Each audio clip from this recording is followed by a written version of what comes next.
welcome to the Postmodern Art Podcast, the podcast dedicated to giving artists who are wowing the world over the platform they deserve. I am your host, Nathan Ragland, and for today's episode, let's sit on down for a nice little magical time with a sweet conversation, if I do say so myself. Today's guest is Dandy, a freelance comic artist, animator, and musician known for his comic series, Dandyland. Dandy is a name that has been brought to me several times as an artist that I need to bring on the podcast, so I knew I had to just take the opportunity to sit down and talk with him, and honestly, I am so glad to have this conversation. Dandy is a fantastic guest, as you will soon see here in a second. If you enjoyed Dandy, please make sure to support him in the links down in the description below. I cannot recommend you guys checking out what he has for his comic series Dandyland. You'll understand in a second. If you enjoy the podcast, make sure you like, share, subscribe, or follow whatever audio streaming platform you prefer. Leave 5 stars wherever you can. You know I see that stuff, and you know it warms my heart at the end of the day. If you want to go a little further with that support, may I recommend you check out the fantastic merch shop that we have in the description below on fourthwall.com. And look, if all you want is a nice, cool, casual place to where you can meet other fantastic artists, share your art, and really grow as a community, may I recommend you check out the Discord server, the Artist Sanctuary. We've already developed quite an incredible group of people there, both guests and fans alike, and I think you would be a fantastic addition to that group today. But now, without further ado, please enjoy the Postmodern Art Podcast. I really appreciate you inviting me into this nice course. little podcast. No, of course. Honestly, part of the reason why I've considered you is because I've had a good couple people recommend you come on the podcast. I've just been honestly holding off on my end, but I felt like now is honestly a good time to get things rolling and get things going. Yeah, like I saw you friended me on Discord and I checked out your stuff. I was like, wait a minute, I know this guy. Yeah, because we also did a charity stream together a year ago, and I was just thinking because, you know, I wasn't sure if I was ready to do like an interview or a podcast like that, but I was just prepared that, you know, if the offer came as like, you know, should I do it? And I asked some friends. I was like, hey, you know, I don't know if I'm too like I'm very shy, like I get that, you know, but my friend Areg, you might have interviewed him in one episode. I definitely have. He just came to me and said like, no dude, you got to do this, like go for it. And I was like, you know what, all right, let's do it, like let's do it, let's talk about stuff. Yeah, so Areg is like really cool, like really coming in clutch. Like I gotta give him like a lot more love and support than I usually do, because good lord, like, because his interview was great as well. He was the one that helped get the hook for the Odd Ones Out episode, and now he's the one that and now he's the one that was basically your voice of reason, like, you got to do it, go for it. So yeah, it's like, because I mean, well, because, you know, like I trust his experience, and I just was like, you know what, like, you know, because he said it was a lot of fun, and I was and it got me to come out of my shell and just decide, you know what, I'm gonna do this, because, you know, I've never done this before, you know, I've never, you know, sat down and, you know, had somebody be curious about, like, you know, what I do and just talk about art in general and all kinds of stuff, and I think, you know, seeing your channel, I just, it's really nice to see how many, you know, small artists that you want to support and give them a voice to, you know, show who they are, so that one day when, you know, they're making something really big someday, that, you know, they're, you know, people are going to have a way to just, or just people who, you know, want to see new artists, just have a way to, you know, discover, you know. I think it's really cool that you do that. Yeah. It's more or less like the basis of this podcast, of what you're talking about or whatnot. Like giving, because obviously I've said this many times before, but like you've seen stuff out there to where like people will post like certain art and stuff like that, and that'd be like the end of the life cycle more than anything else. Like people love the art, but they don't care much past it. It's like, oh, it's my favorite thing, nice, I'm taking it, it's mine now. But like, yeah, but like but like giving an opportunity to showcase the people that are behind it, the love and passion that they have, this stuff to put that stuff out there in the first place. Like that's what I wanted to highlight first and foremost. And like obviously artists of any walk of life, of any strength in number or whatnot, like they're more than welcome to be on here. I mean, I'm currently at the time that we're recording this, I'm currently in the middle of what I call amateur April, where I try to get like really tiny artists or whatnot a voice, a bigger platform than they really deserve, because they're just fantastic with art and stuff like that. But I guess the long-winded way of me saying thank you for the kind words, it really does mean a lot, and I'm glad I'm glad you're excited for this. Absolutely. Are we starting? Oh, I mean, like I record this little like intro bit or whatnot, but like I was gonna like edit some of it out. Obviously, like I mainly do it to like sync up the audios. If you're cool with me including bits of this part of the podcast, I'll be more than happy to put it in there. But if whatever you want to do, I'm fine with that. Okay. Like, it'd be funny. Like, just start the episode with. I might literally help me! Like, you know what? Because here's the thing. From here, because again, I edit this down a little bit or whatnot. Literally, after you yelled "help me," I might jump directly to the icebreaker question. That might be the perfect little transition. Okay, yeah. It's like I'm normal now. I'm normal. I'm okay. No, don't be normal. Be weird. This is the weirdest place to be. I can be weird. Okay. All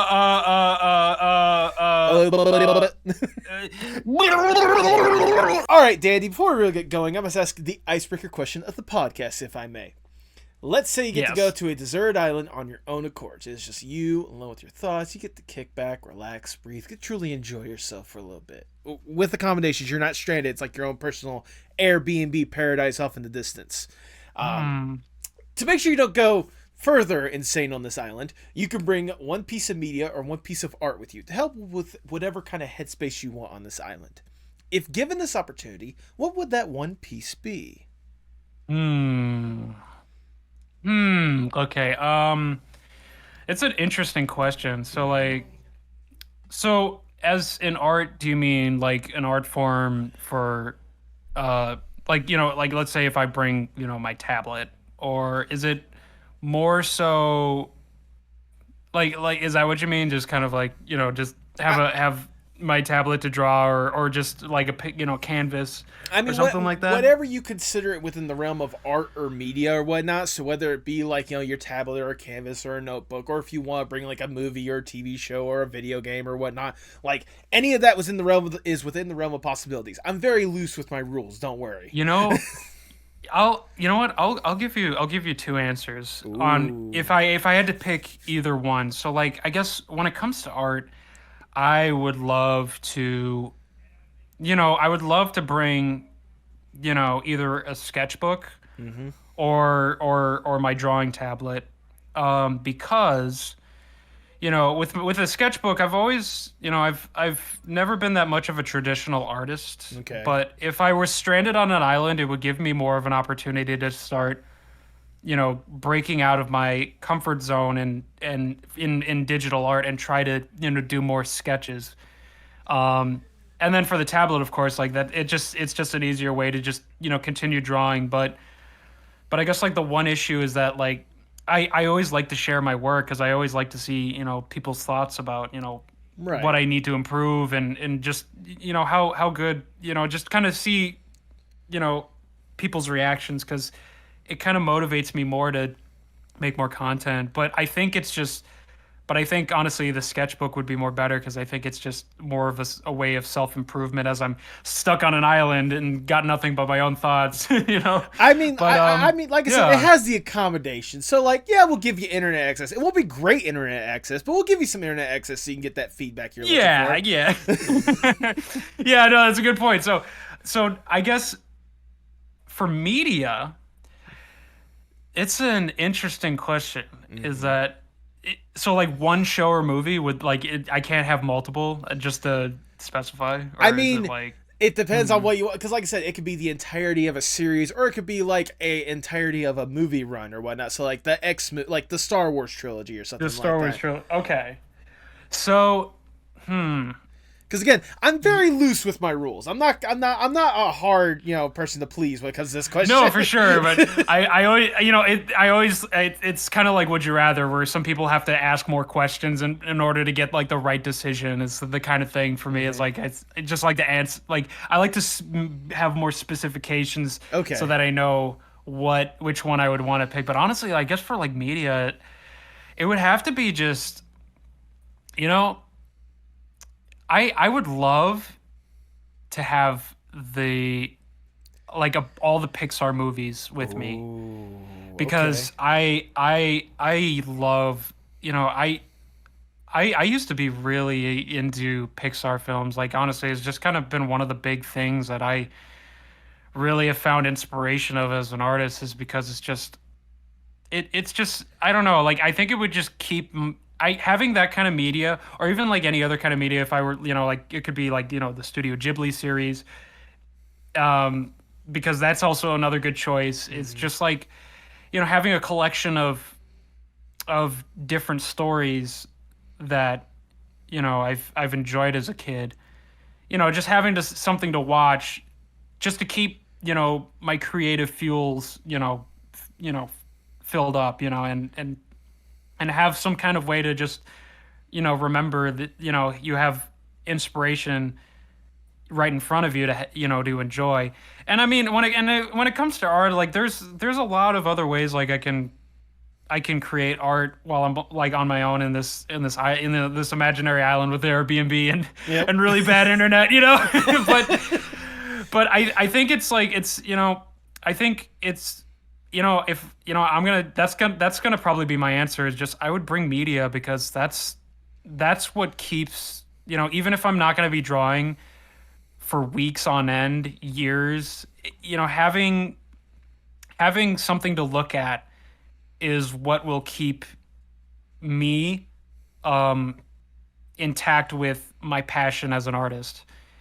Because that's how I started, is just like, look, that's how anybody starts, is looking at, Mhm. things that you really enjoy, and you take a bit of it out of it, and you start creating your own thing out of it. I mean, like, I don't know, like for example, like I've had people tell me that my art style is very close to like Hanna-Barbera, Craig McCracken, uh, like Gendy, and they're right, because another thing that I've also enjoyed was Cartoon Network. Well, there you Like go.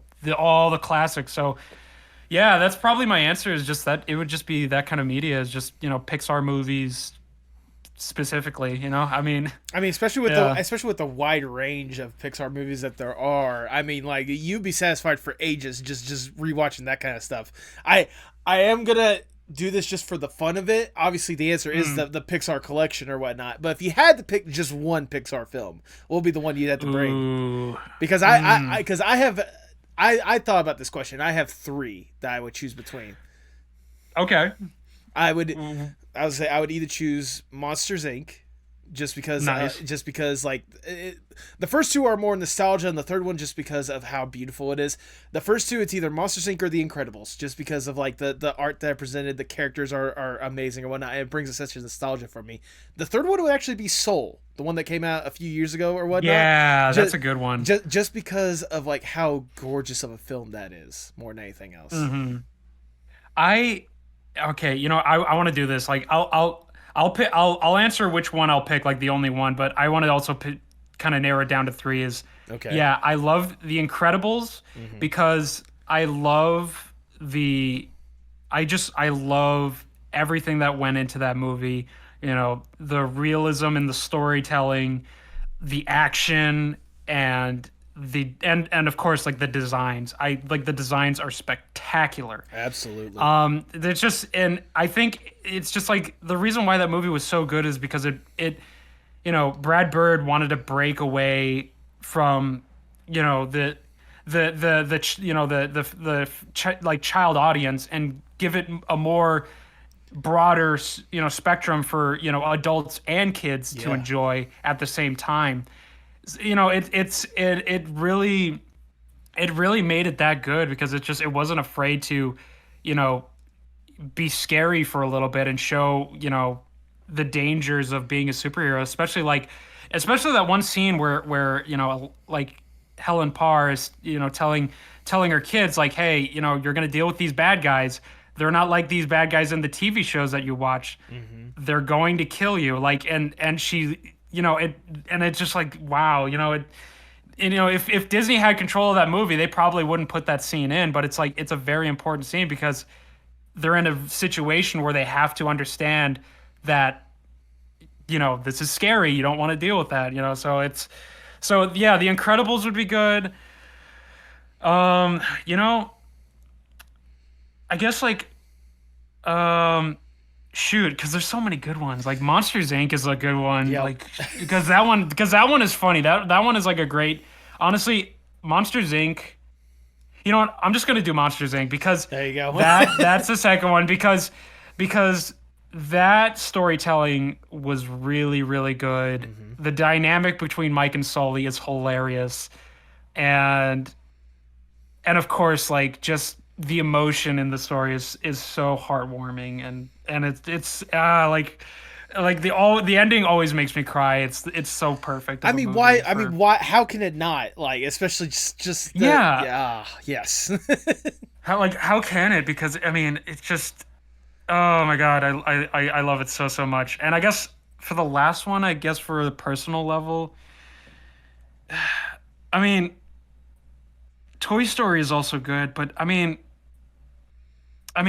guess I would. I was gonna say Inside Out, but Okay. I think it's like that's the kind of movie. It's like I don't know if I would watch over and over again. It's like, but the only reason why I mention that is because that movie is a very very personal choice because it's a lot about growing up Yeah. and it's a lot about and it's just because I I've grown up through difficult times similar to like Riley, the girl that the emotions are growing up with, and understanding the meaning of happiness and sadness, and how that it's okay to be sad. And it's I remember going and seeing it with my grandparents, and after we got home, I immediately just opened up to them about like my frustrations about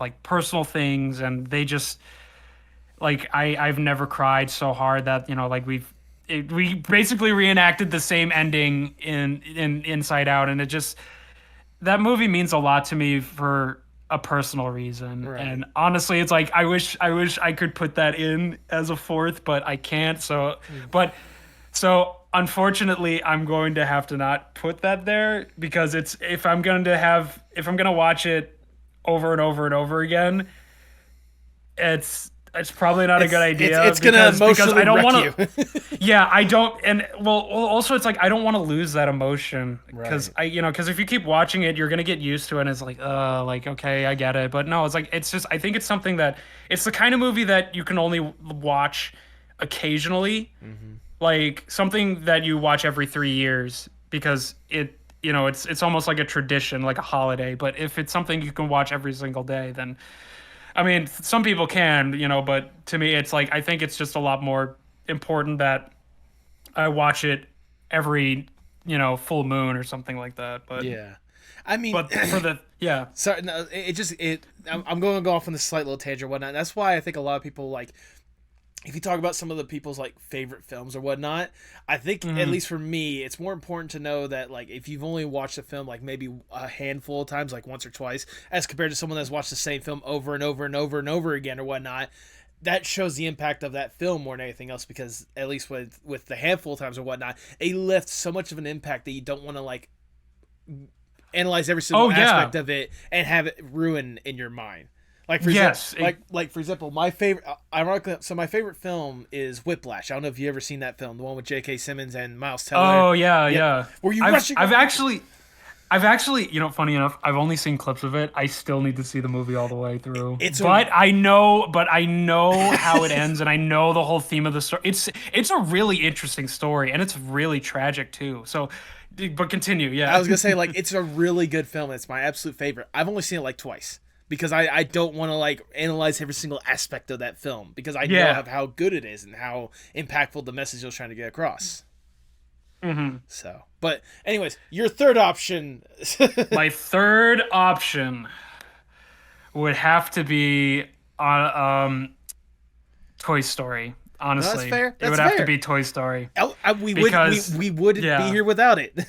We wouldn't be here without it, but it's just there's something so charming and about the movie, especially with such a simple premise, is that toys are alive. Mm-hmm. And they made a whole movie, a whole story out of that. Yep. And I think that's the coolest part about like, and honestly, it's like Toy Story is something I could just watch over and over again because, you know, it's again, it's not a perfect movie, but it's still something that's entertaining to watch. You understand the premise, you love the characters, you love how silly it is hearing, you know, Tom Hanks screaming his eyes out. It's like, it's great, and the you know, and the music is great. Like and honestly, it's just like that's kind of something I would love to just, you know, watch over and over again.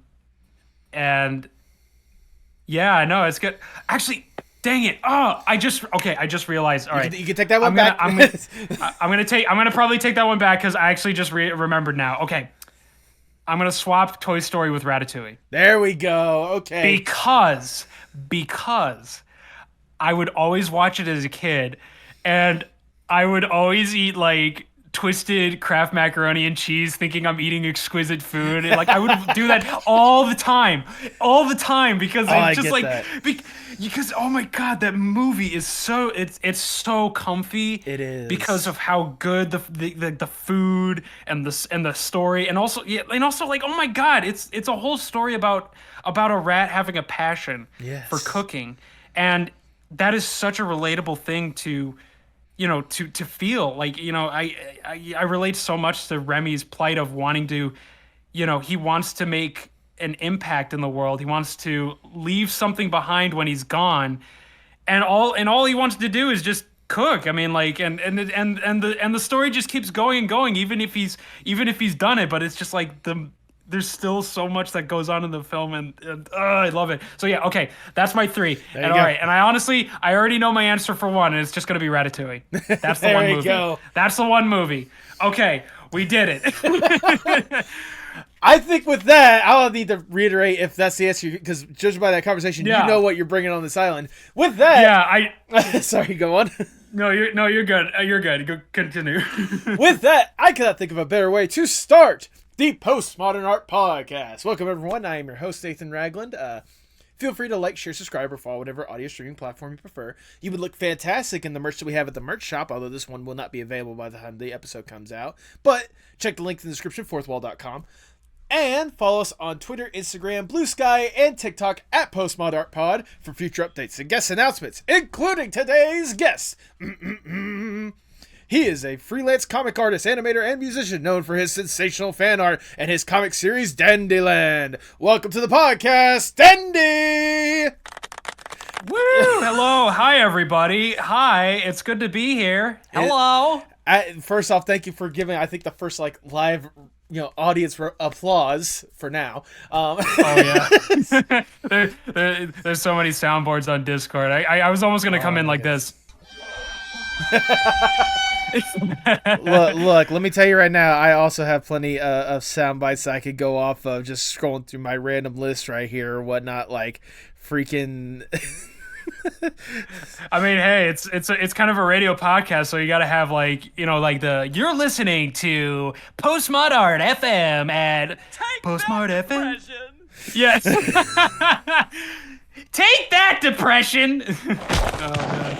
There we go. All right. Anyway, but yes, thank you for having me on here. It's good to be here. Hello, everybody. Well, thank you for taking the time to be here in the first place. You've honestly been someone that has been requested a good couple times to come on this podcast, so I cannot deny the audience what they want anymore. No, but even then, like in all seriousness, like your art is someone that you've always been someone that I've seen always there, at least when it comes to a lot of the stuff that I think you and I have a lot in common when it comes to certain things that we like and certain Yeah. properties that we appreciate or whatnot. You seem to always have that really incredible presence out there, and I figured it was only a matter of time before I get you on the podcast, and I'm glad today is that day. But before we talk about the stuff you're doing nowadays and the stuff you're helping out with, I want to go back just a little bit and learn more or less the origin story of Dandy. What got you interested in art and animation and all this stuff in the first place? Let's see where to begin. Yeah, I, in during, when I started, uh, I started out as like a graphic design class, and I really Okay. didn't know where I wanted to, I wasn't sure what I was wanting to be when I got out of high school, but I took, you know, I was taking like graphic design classes, and I was just kind of learning a little bit about, stuff like Photoshop. And it's kind of what got me to, you know, dip my feet in the water of learning, digital art.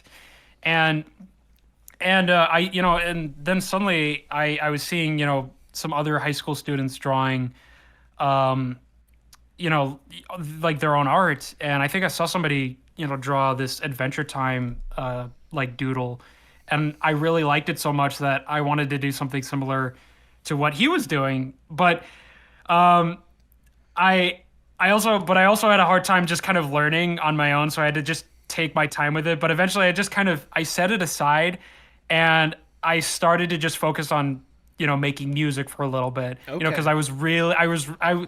I would always listen to, video game music with my iPod, and I also had, my own MacBook laptop with GarageBand. So all I did was just start, making different like remixes from, Sonic Unleashed, for example. Is like I really love that game's music, so I wanted to make remixes out of that.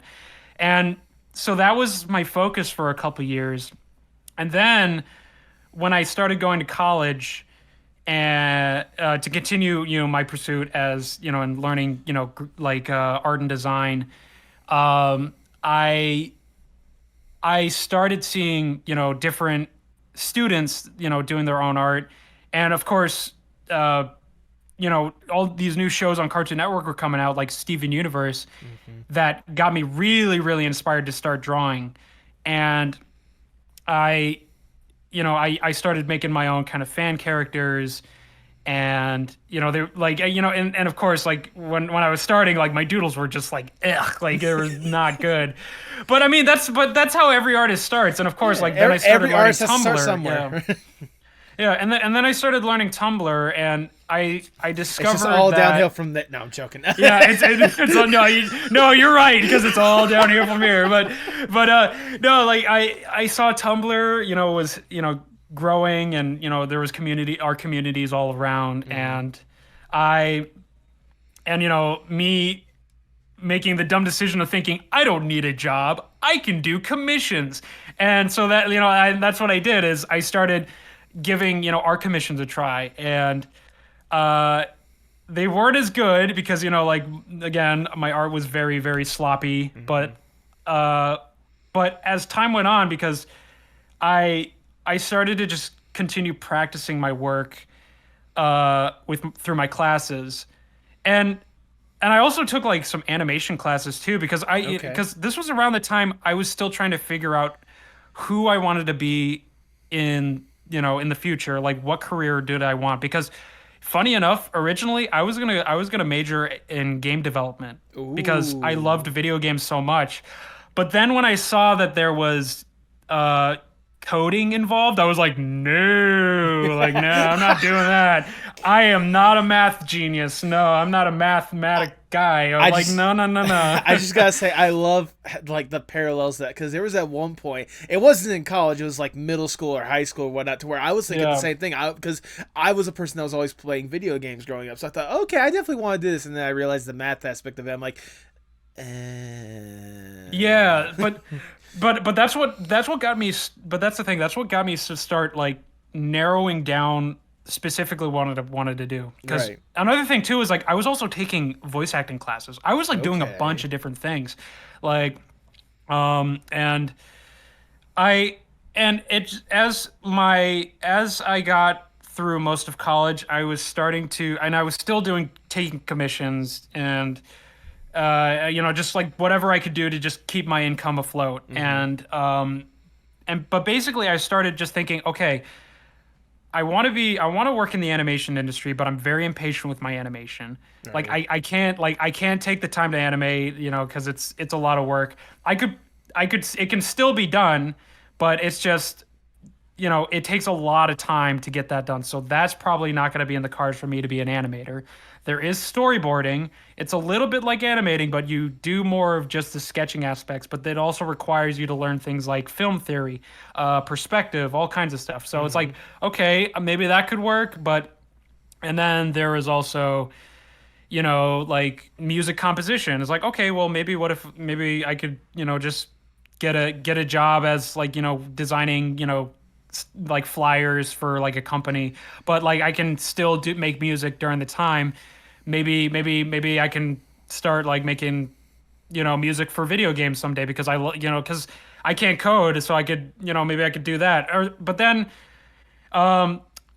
one day I was taking an illustration class, and I I think I was given a project to learn how to do character design, Okay. and and I loved that so much where it got me to realize, I could just draw. I could illustrate characters. Like because I've majored in graphic design. I know how to design things. I understand how it works and the fundamentals. But I also like to create characters. So what if I, tried to be a character designer, as a career? But it's a very difficult spot because, you know, when in the animation industry especially, uh, there's not a lot of spots for a lot of graphic designers to just jump into. Like it's a very, very hard market to get into because, like, for example, like with one show, you could have one character designer. Like if you're invited in, like if I was if Steven Universe was looking for a character designer, it would have to be one character designer, Right. and that's it. So it's difficult. But so yeah, I just that's the things I was trying to think of. But the main focus is that I just needed to get this major so that I could get a job, and that my parents are not worried about me having low income, because that's kind of why they had me decide to, have this major, because it's the closest thing to making money, and they were wanting to make sure I was gonna be fine, because I I like, because in high school I've been diagnosed to have, like, be in the spectrum where I had a learning disability. Okay. And so it just it was very difficult to just they were just very worried about me being on my own. And so right. but I mean, here I am now, like doing my own freelance art, and taking commissions, streaming, and things like that. And I mean, like, and I never knew that I was going to get here, because like right when I got out of college, I got an internship with a design studio. Ooh. But what happened is that the design studio was getting a bit shady, and they bounced my check, and there was not a lot of employees there. And the only reason why I stayed there was because I wanted to build my experience and then get the hell out of there.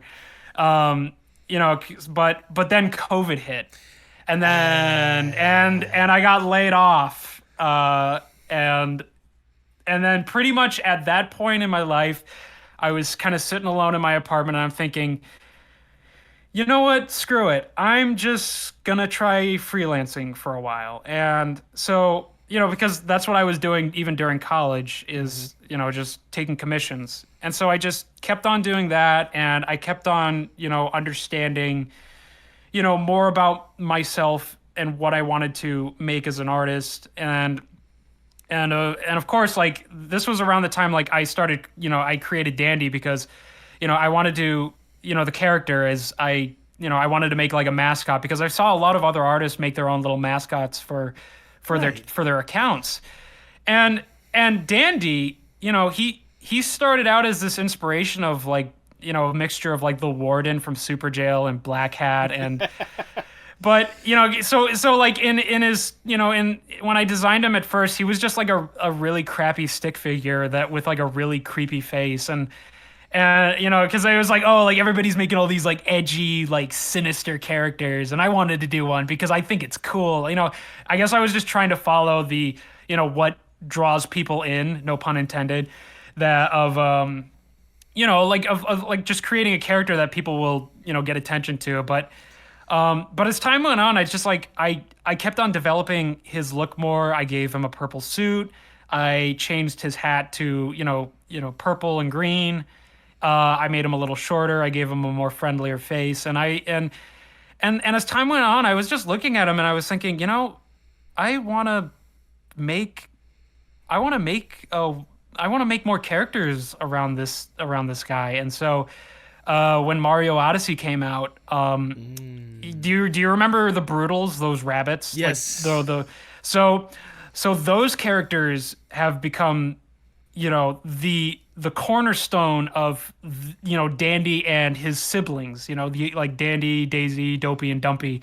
Those were like the four main characters that I designed and have now become this cast of knuckleheads that are now in this comic series that I'm trying to develop while I'm also bouncing back with commissions and my part-time job and things like that, and just like and I'm just and I wanted to I wanted to make something really really interesting about his world. Like I wanted to make this kind of this this adult comedy like story that has kind of a little bits and pieces of just my personal experiences in growing up, because even when I even when I became like an adult, I still just was really naive and just dumb about not understanding what the heck I'm doing or where I'm going, and I kind of put that into this story about my character, about him being offered, him basically being punished for being a spoiled kid to have his own establishment, and he has no experience on how to run it, because it's basically like the whole like the elevator pitch that I put on this idea is that, okay, what would you do if you became, like let's say you own Amazon and you have no experience whatsoever. What do you do? What the heck do you do with it? Or let's say you get your own theme park, like that Eric Cartman episode. Yep. You just get your own theme park, but you have no experience on how to run it. What do you do? Like, that's the idea. It's just because I think it's just like it'd be really funny, because it's just like, oh, there's all these silly misadventures, these dumb ideas on how to create this business, and it ends up becoming like this Pee-wee's Playhouse, like Wonderland. This weird, like it's like owning Willy Wonka's chocolate factory and not knowing what to do with it. It's literally the aftermath of Willy Wonka and the chocolate factory. Is like, all right, this is yours, kid. How do I run this? Yeah, it's like, what do I do? And yeah, it's so. And I mean, we're probably going to be talking about this anyway, but that's basically the premise of my idea for my comic series is Dandyland. It's all about this one guy who has to run his own casino, and he doesn't know how to do it, but with the help of his siblings, he figures it out. But on a deeper level, he starts to learn how to regain his own passions as being a magician, and in a way, like taking what he enjoys and putting it into this business that he's now locked into running. He's and I think it would just be like interesting and funny on how the story would go. Like there's I've been thinking about this for years, and okay. It's been kind of like through a blueprint hell, because I don't have the money to make my own pilot episode, but I'd love to one day. Yeah.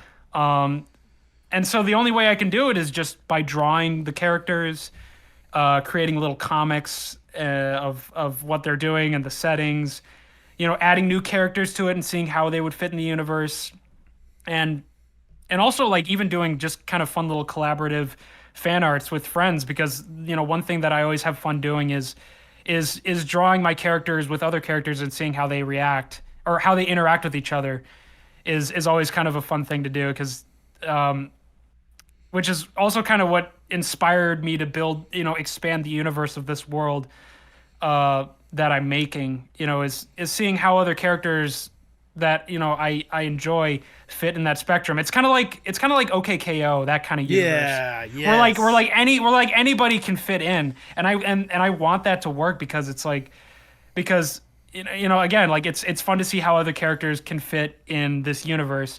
And it'd be funny to just see, like, okay, if Wario was in the world of Dandyland, like it would work perfectly, like, I mean, even like if your character, that little like green top hat guy would definitely fit. You mean good old Mr. Moneybags right here? Yeah, Mr. Moneybags, and yeah. Also right over here. Whoa, that's so cool. Oh my god, yeah. So yeah, no, exactly. Like, so like your character, like there would be a way for them to fit in to the universe. So it's like, obviously I can already tell they're money bags, they like money. So I was like, okay, what if they run this whole big bank and it's like this most crazy, it's like Scrooge McDuck, like, and it's like, and the creativity, like, gears start like cogging and stuff.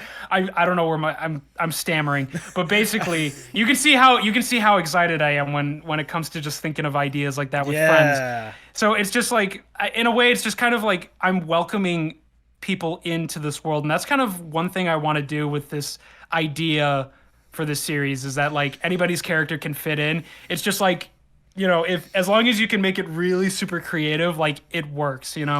I'm sorry, like you brought up like Mr. Moneybags and like the bank thing or whatnot, and like I have this like funny idea of like Dandy for some reason needs like a quick loan in order to get like the money back or whatnot, and Mr. Moneybags, he's usually very jovial. He's usually okay with giving people money. He sees Dandy, oh sweet heavens, Jesus Christ! It's like you again. Listen, I need $50,000. Okay, I need it for a certain animation. It's just a 3-minute animation. Look, Dandy. We've been through this before. All right, you said you were gonna give me the money back, and last time I checked, you still owe me at least $25K. So, okay, look, it was like one time. Okay, one time, and it was an accident. It was at least 3. Okay, it was 3 times, but listen, that's not the case. Okay, well, what is the case then? Yeah. It's like, just come back to me when you have an arm and a leg, which you don't have, Pay back your debt, and I might consider giving you another loan, because I know how badly you need it for your creative endeavors. Yeah. I love it. See, like, that's exactly that. Is just, you just had your own like idea right there, and I love it. But yeah, no, like, so that's how, kind of everything started. Is just I kind of had to figure out just my own, spot as an artist, and now I just kind of have a mixture of different things that I enjoy. I love making music as a hobby. Mm-hmm. I love, drawing characters, and even doing commissions for character designs, or like, or any kind of art for like people that want, me to draw their OCs and things like that. It's become just a whole bundle of things I like to do. And also too, like, even voice acting, like that's something I always enjoy doing, but that's just something I haven't done as much.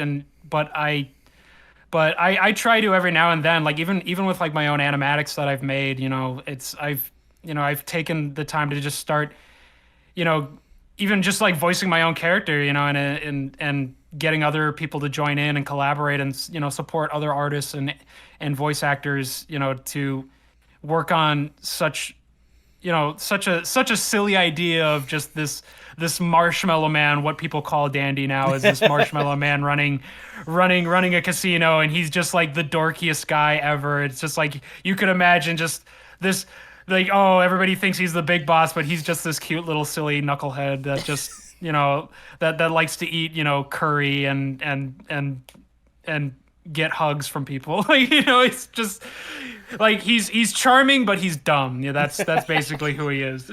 I believe he likes to wear his heart on his sleeve. I would say, like, without the context, I'm pretty sure the context you gave there is himbo, but I think himbo is more of a beefier. He's a short himbo. He's a short himbo. He's a himbling. Yeah, he's a himbo hobbit. Himbo hobbit. There we go. Copyright, trademark, all that stuff. Copyright. Don't let Percy Jackson get that. Oh man, that's all I would say. First off, that whole entire story alone, absolutely incredible. I did just want to go back. I want to go back and basically like nitpick through certain parts and definitely expose on them a little bit more. One of the things I wanted to talk about a little quick is one of the things that you instantly fell in love with, and that was character design and such.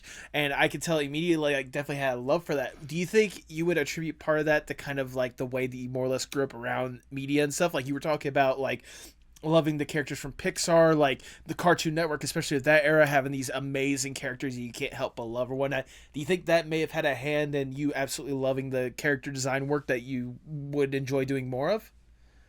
Oh, absolutely. Like, with Pixar to, Cartoon Network, I loved, when I started drawing, it's just, a lot of people were more, they knew how to just draw characters in detail, but just seeing, designs like, the Powerpuff Girls, or even like Toy Story, Samurai Jack, like Wander Over Yonder is another good one. Is just, I like how they can take a character and design them as minimalistic as possible, as simple as possible, but just enough that they are readable and quick to tell, and it's like, and that's something I had to figure out because I because the thing is, like, I always wanted to add things into things, but there has to be kind of a balance in the designs, and I guess just but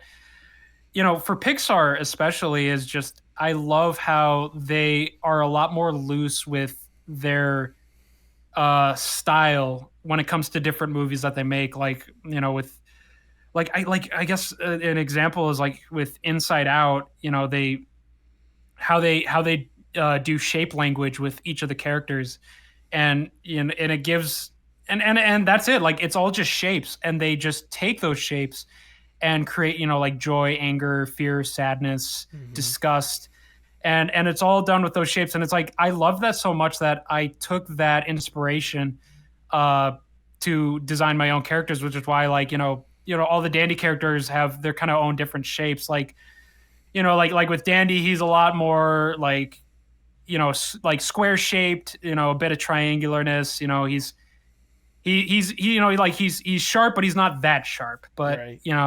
but with his face, like, it's very soft and friendly. So it's like, there's a bundle of like contrast with his design. And then like with his other the other characters, like Dopey, for example, who's this he's like no, that one's Dumpy. He's the big guy. Dumpy, Like, sorry. Yeah, no, that's okay. My bad. I gotta remember. That's okay. Dopey at least to me looks more like a cylinder. Yeah. Oh wait, wait, I'm confused. Dumpy's the big blue one. Dopey's the yellow one. Right, that's what I'm thinking of. Okay. Yeah, like we were talking about. I was saying, we're like, okay. Sorry, I should probably. Which one is which? Like, Dumpy is basically the brick house. All right, Dopey is the one with like that looks like has a cat face or whatnot. Essentially, like with the way they shape their lips or whatnot. Yes, I get like cone or cylinder shape like whenever I look at his face. Exactly. Yeah, he's a lot more coned. He's very just he's just a cylinder with just this cat-like smile, which I mean, I think that's like more of his mustache because the inspiration out of him is that he's just Luigi. Yeah, basically. He's very Luigi coded. He's just this holly jolly guy. And then of course there's Dumpy, who's just like he's like any typical like brute like tough guy, but you know he's just kind of like, yeah, I don't want to do anything. It's like, I don't know. He's just the tough guy of the group. But yeah, no, like I so yeah, I took those ideas, the inspirations of, you know, simplicity, shape, language, silhouette, and even color theory. Like I started to learn about color theory, and all of that too is all from this book called The Silver Way by Steven Silver, who Okay. he's a designer that worked on shows like Danny Phantom, Kim Possible, Fairly Odd Parents, you know, all these kind of shows, and his style of art is very spectacular, and he and that book is actually like $20, and it's honestly worth Okay. getting for anybody who wants to just, you know, learn how to do cartooning.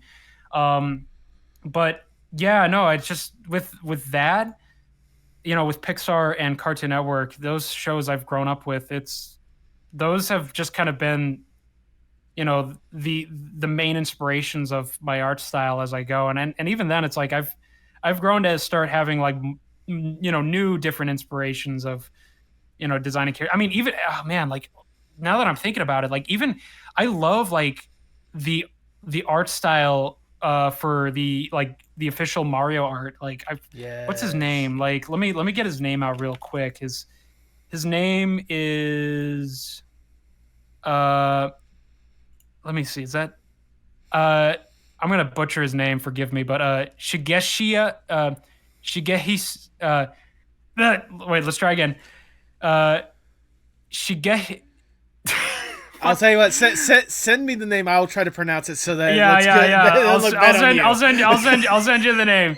It's yeah, it's like Shigehishi or something like that. Yeah, it's like He's Shigehishi Nakayu or something like that. yeah, yeah, Shigehisa Nakayu or something Yeah, like that. some along the lines of that.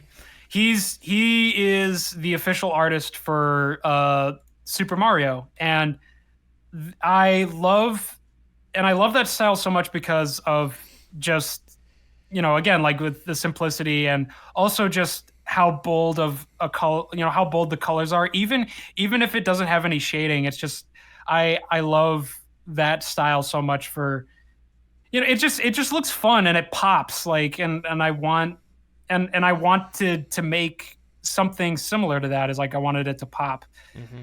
um but yeah, like so those are like a big inspiration. And again, like um even when I was developing my art, and I still am, I always just I'm still trying to figure out like what my art would look good as, because I always bounce between, you know, different brushes and different, you know, styles and different, you know, references of work that catch my eye.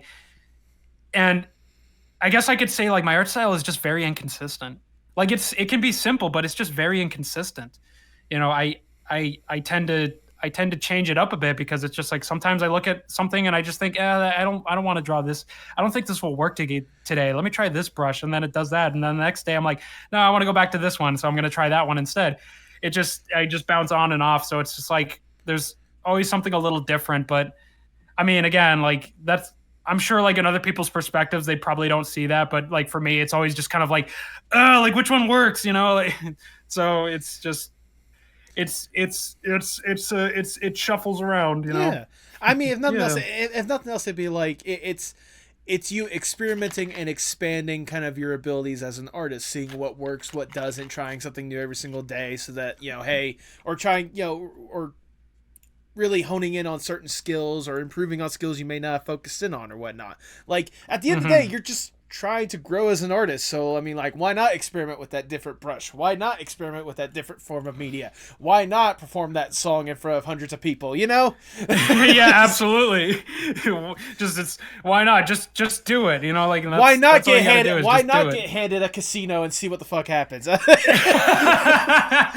Yeah, why not? Like you can do it. You think you're like a spoiled brat who has nothing to do with his life has decided, hey, you get a casino now, and he's like, what?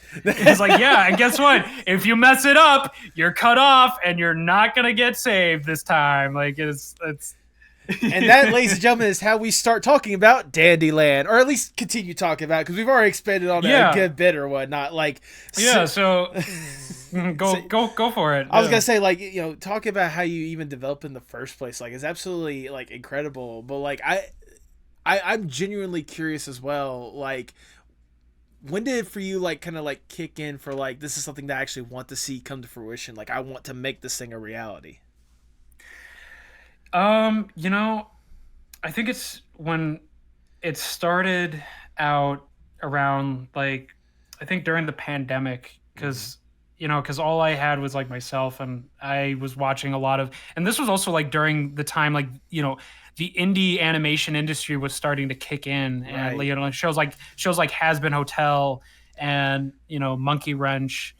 um I mean mostly like Has Been Hotel. Like I've gotten introduced to I've met a lot of friends from Has Been Hotel, and it's Mm-hmm. just uh, seeing how much impact that show has inspired people into creating their own characters and making fan art. And I it made me think it's just like, man, I really want to do something like that someday, and but again, like I don't have that much money to even fund a pilot, and I didn't have like I'm a very inexperienced guy that just kind of didn't know what I wanted to do, and I just thought, I'm gonna give this a shot.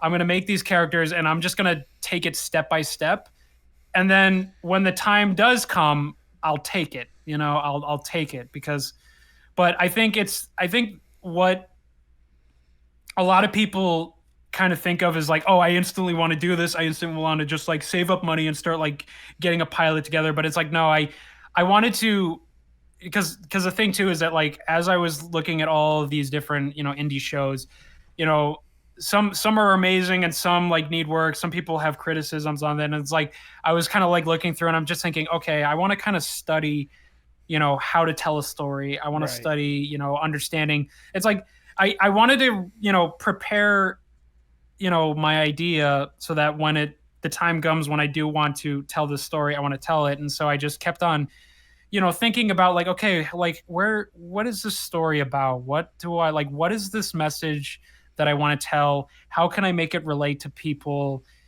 How what can make these characters appealing? Like all these kind of questions you have to ask yourself because it's important that way. You have to I think it's important to construct your idea before you just start developing it because I mean you can do that if you want, but the thing is that it's gonna have some cracks. It's gonna have some flaws. You might there might be some writing choices that are like, oh, this probably didn't work out. So like I or maybe you just kind of look back and think like, ah, man, maybe this design probably didn't work. So it's like I think it's just important to just sit down and develop your idea as you go. Like I follow some really talented artists that are making pilots right now, but they're kind of changing things a bit, and they're trying to still get a better understanding of what they want to tell.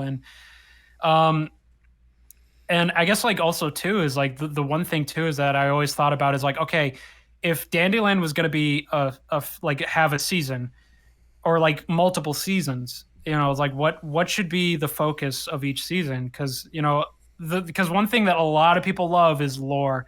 They Yep. love getting into like the deep gritty dramas and like the really meaningful like character developments, which is what hooks a lot of people in.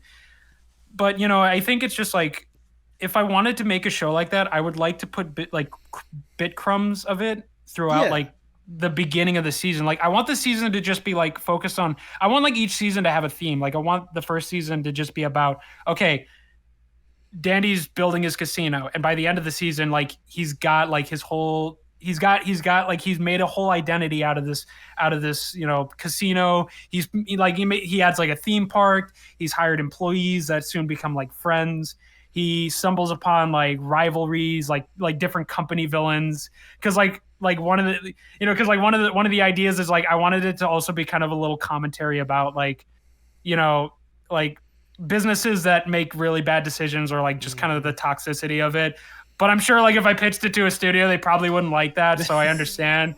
But but I think it's just like I think as I was thinking about it, it's like I think it's important to tell that story because it's like because Dandy in a way kind of learns how to, even though he's not perfect himself, he knows how he would want to run it the way that makes everybody happy. And I think he would want it to be more fun than more corporal.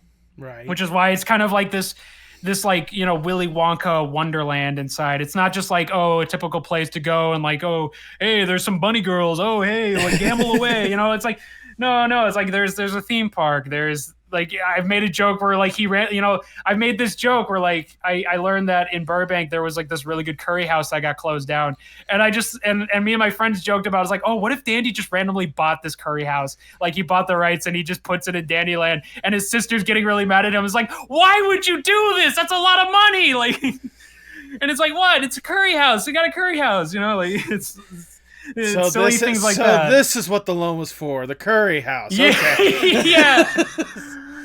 It's good food, please. Like you're looking at like Indian food.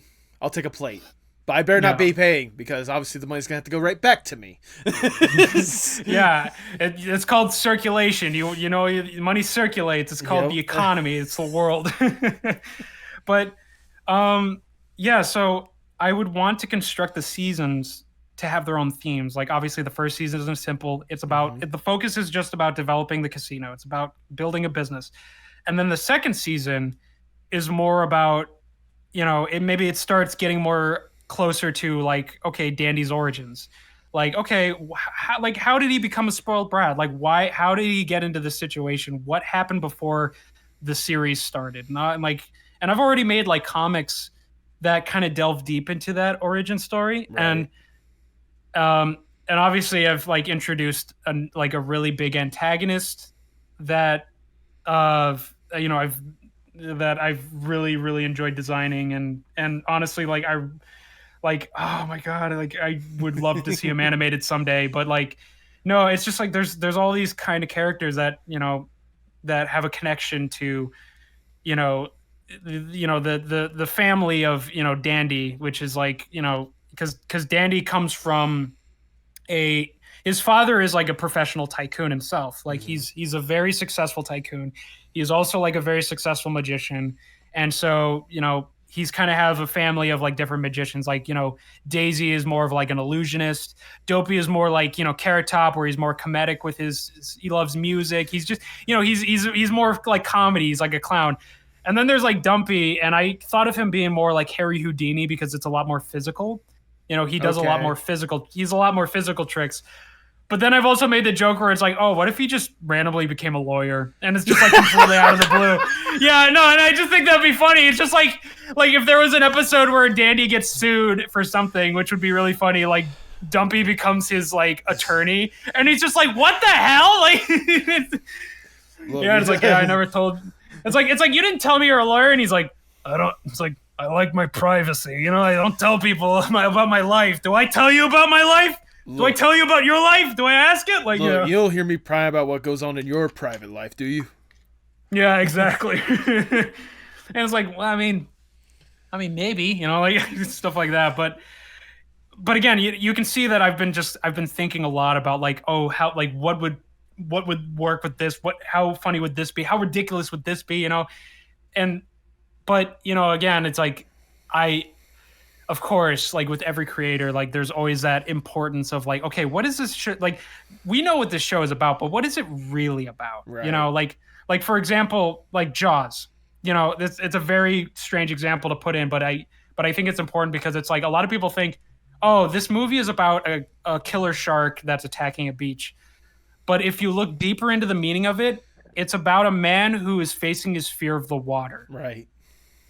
So that adds another layer of like, okay, there's something like there's something else that's about this movie, and it's like, and that's what I wanted to do with like, my show is like I guess just wanted it to be about, it's about, growing up. It's Yeah. about, adulthood, and, you know, having a self identity. It's about, like, I'm trying to think of like the right words. It's because, shoot, like, I mean, It's there was about. like a good word. I imagine it's Yeah, about like truly figuring out like who you are and your place in life and society more than anything else. Like trying to really be comfortable in your own skin with who you are, because like at least from the taste I've been able to get from like the Dandy comics you put out there or whatnot, it's like, he failed to do this, he's failed to do that, he dropped out of this, he had to deal with that. It's like there yeah, seems to be no. he's dropped out, like, and there's a whole reason behind why he dropped out, which, like, I mean, if I'm not gonna say, like, if you want to know what it is, like,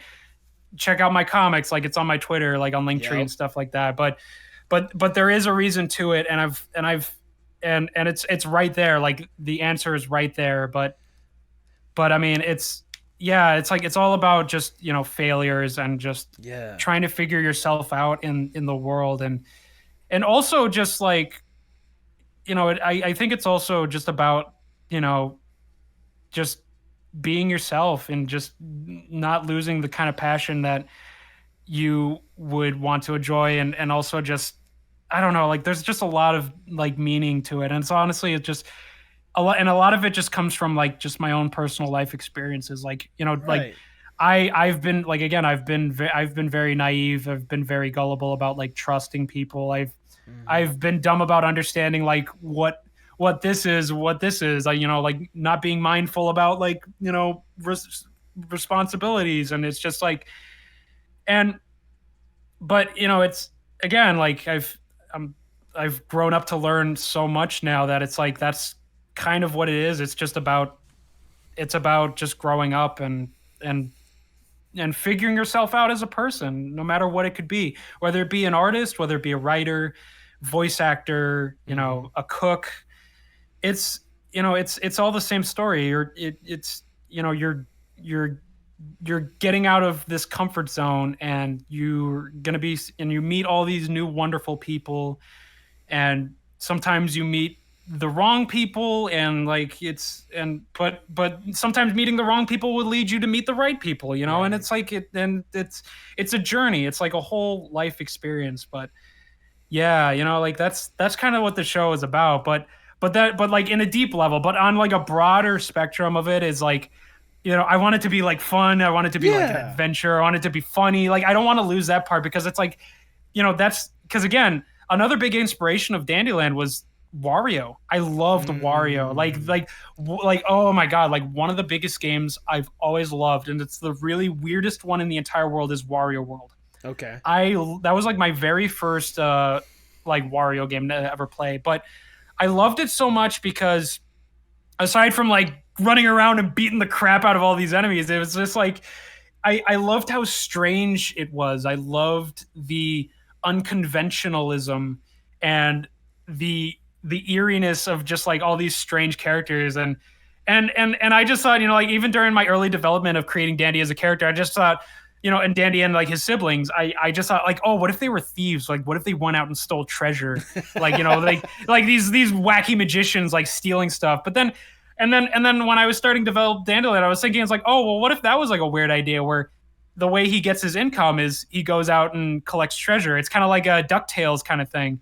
That'd be fun. Like, that would Yeah. kind of add a little more adventure to it. And I mean, and I think I've made like some drawings where he's, like, running away with some treasure, like, he's being chased by, like, some giant monster, like, and um and also, like, when Pizza Tower came out, that kind of Yes. boosted that inspiration for it being like, all right, if Dandyland was a video game, it has to be like this. Like, oh my god, like, I would, like, again, like, it's just booming with ideas, and just kind of, and it helps me still try to figure out what I want this world to look like, if it was in a game, if it was in a show, if it was in a comic, all kinds of stuff. But again, like, I don't have that kind of budget, I don't have that kind of money, and again, it's like, it's a lot of work to do. Oh yeah. But so the only way I could do it is just by making comics and drawing it, as best as I can. Because what else can I do? I mean, but honestly, that's the best way to start. Yeah.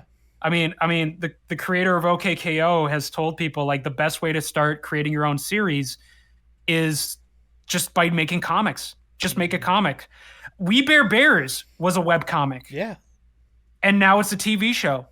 So, for any of you artists out there that, have your own ideas and you're making your own comics, and I'm sure right now you're thinking, if you're thinking to yourself, like, man, like, this is probably not going to be a show. Like, I don't think this is going to work.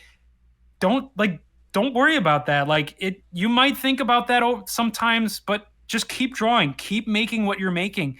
And don't worry if it's not as perfect, because as time goes on, it's going to get better as long as you keep doing it. I mean, it gets easier. Every day gets a little easier, but you got to do it every day. That's the hard part. Yep. But it does get easier. So, so that's kind of where I just started just doing it as a comic. And even if not, like, I'll just do like little illustrations of the world, and if I ever, get, the funds to make a pilot, I'm going to do it. I really want to do it. And I've already gotten like episode ideas out of what I would want it to be. But, for now, you got to stick with the little things with what you have. So, that's what I'm going to keep doing.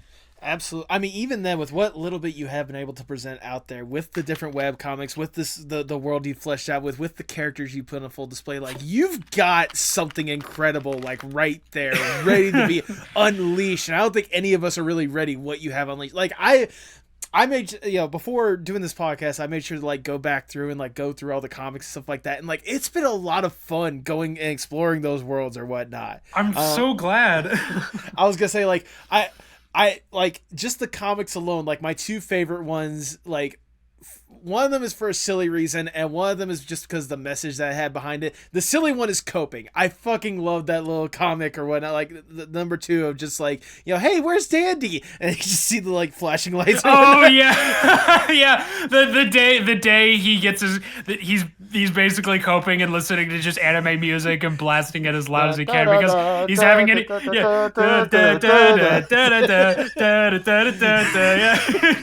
and he's just like, I'm having an anxiety attack. I'm having an anxiety attack. I'm having an anxiety attack. I'm gonna shit myself.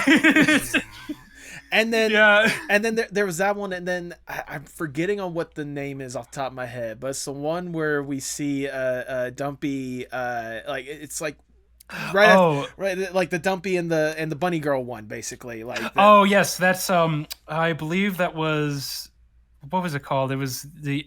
Wow, I can't believe I forgot my own comic title, but I know exactly what you're talking about. It's that one is more Dumpy focused. Yep. Because I have a friend of mine who really, really loves that character very much, and they loved him so much that they got me to, develop him more as a character.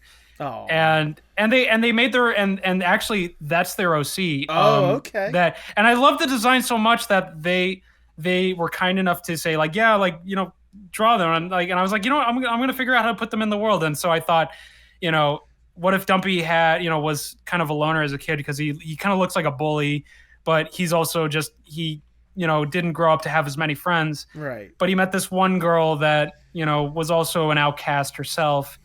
And as years go by, he meets her again, who now is working as a card dealer for Dandyland. And she and they both kind of like start to like bond together, because it's like he starts to remember like, oh wait, this was like my first friend. Mm-hmm. And it kind of builds this lovable relationship with like, like this big tough guy with this, this like innocent, like, very skittish, girl. Like, it's just like two complete opposites, but they love one another together. And I just thought that was like, and I loved that idea so much. I just wanted to make a story out of it, and I just thought it'd be so wholesome. And so, and now, this character has a place in the world of Dandyland. And, again, and I'll actually tell you the name of the artist is Zeta Alpha 10. Okay. I highly recommend checking out her work. She's an amazing character designer. She has done work for Monkey Run. She is, I think right now she is doing comic art for Farfetch. Oh, okay. Yeah, no, she is spectacular. So I highly recommend checking out her work. Yeah, Zeta Alpha 10. So Yeah. So, but the comic that I think it was called The Memory. The Memory. That's There we what it's called. go.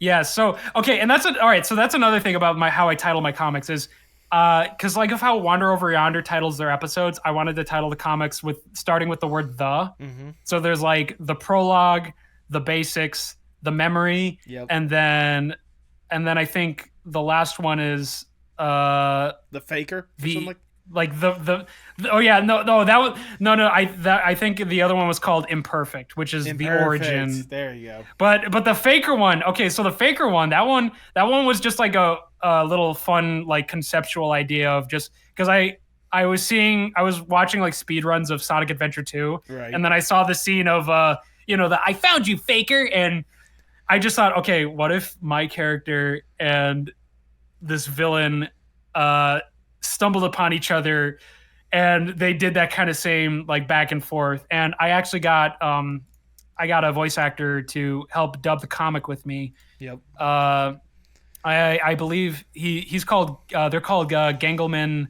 VA. Okay. Yeah, really really amazing voice actor. Yeah, so they they do like a lot of these funny dubs, but they did this one meme where it was like a Tumblr post where it was like somebody being like, "Can you not post not safe for work?" and then there's like this picture of a skeleton king, and he's like, "You've come into my home uninvited and tell me how I should change my furniture? What a fool you are!"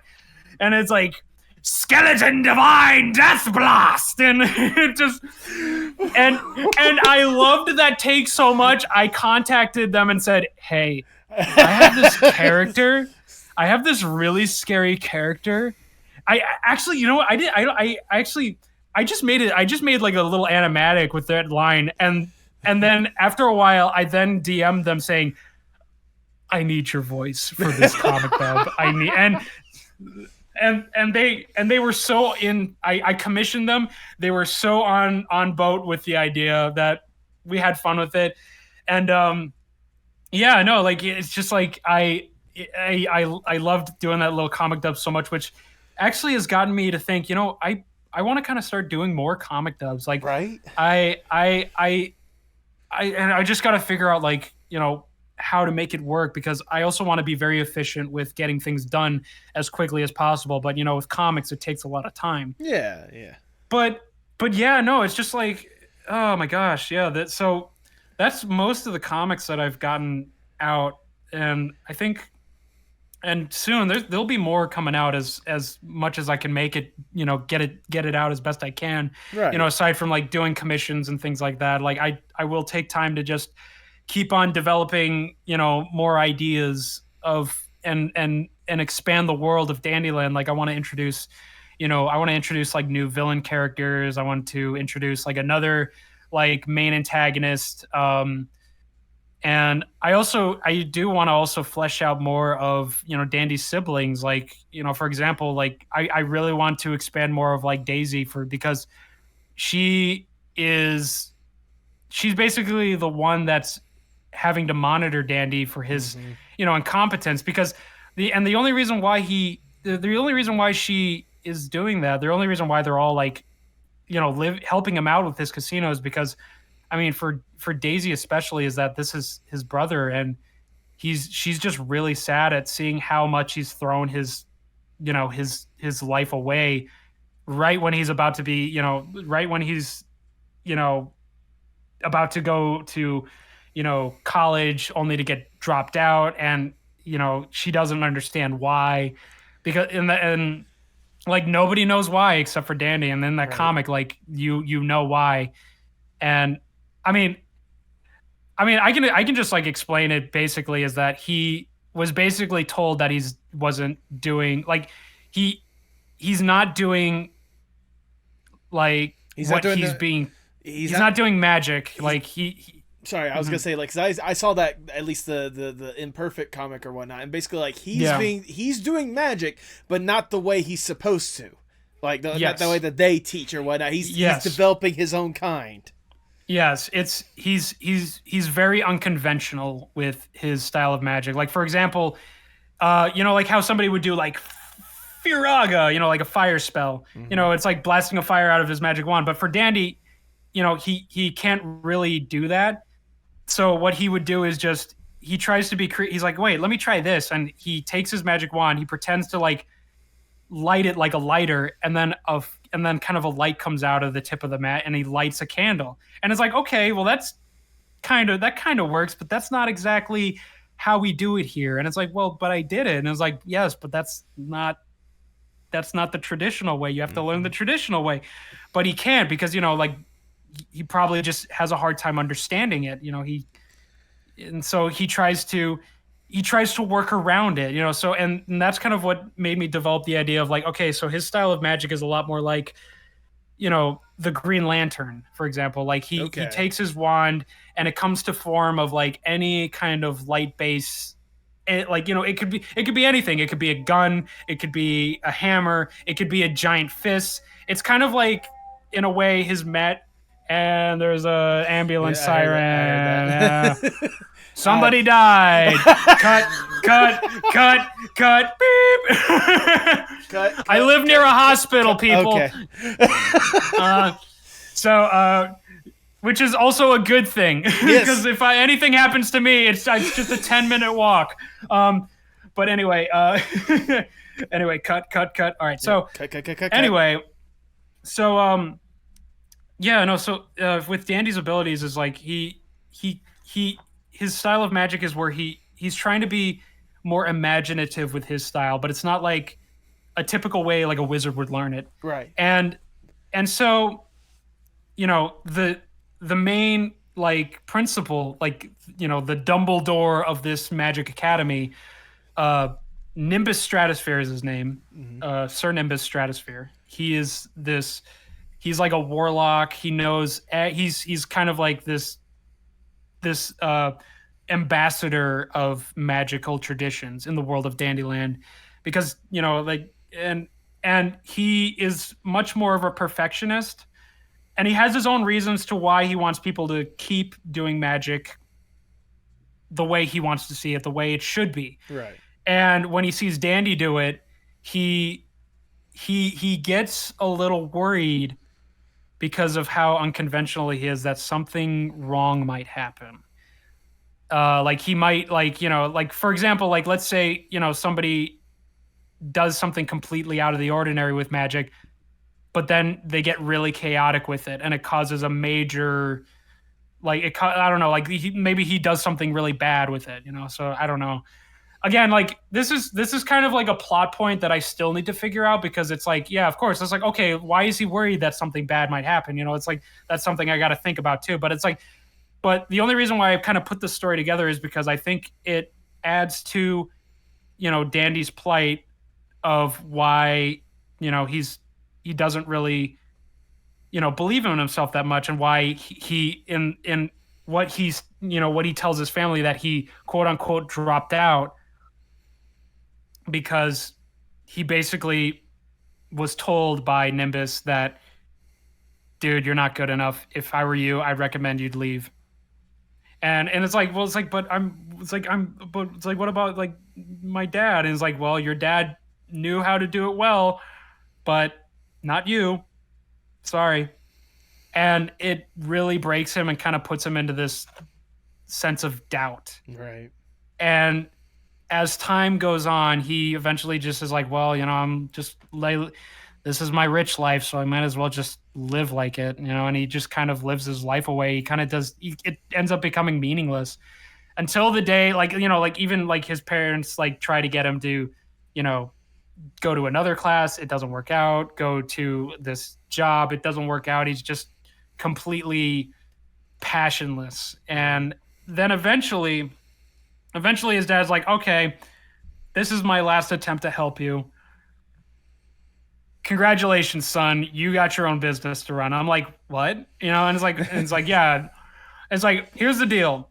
I'm going to give you this huge loan. You're just going to do this. I'm not going to help you with anything else. You're on your own. And if it goes bankrupt, you're cut off. Sorry. But that's and the thing is that like nobody knows the truth of why he left. Mm-hmm. Because I think it's because I wanted him to feel insecure or ashamed, or it's just ashamed. Like again, like a lot of self doubt, a lot of like personal anxieties that he'd probably be thinking, and also just the major depression that he would go through this phase that he's in. But as the series goes on, he starts to kind of find his passion again. And I remember doing this one drawing where he is a like he like it's kind of where like, okay, Dandyland has finally made a place for itself, but the one thing he doesn't want to do is perform magic, especially to a crowd. He doesn't want to do it. Like he just doesn't want to. But I guess like at the end of the story that I'm thinking of is that he eventually starts to get that passion back, and as a gift from his siblings for working so hard, he gets his magic wand back.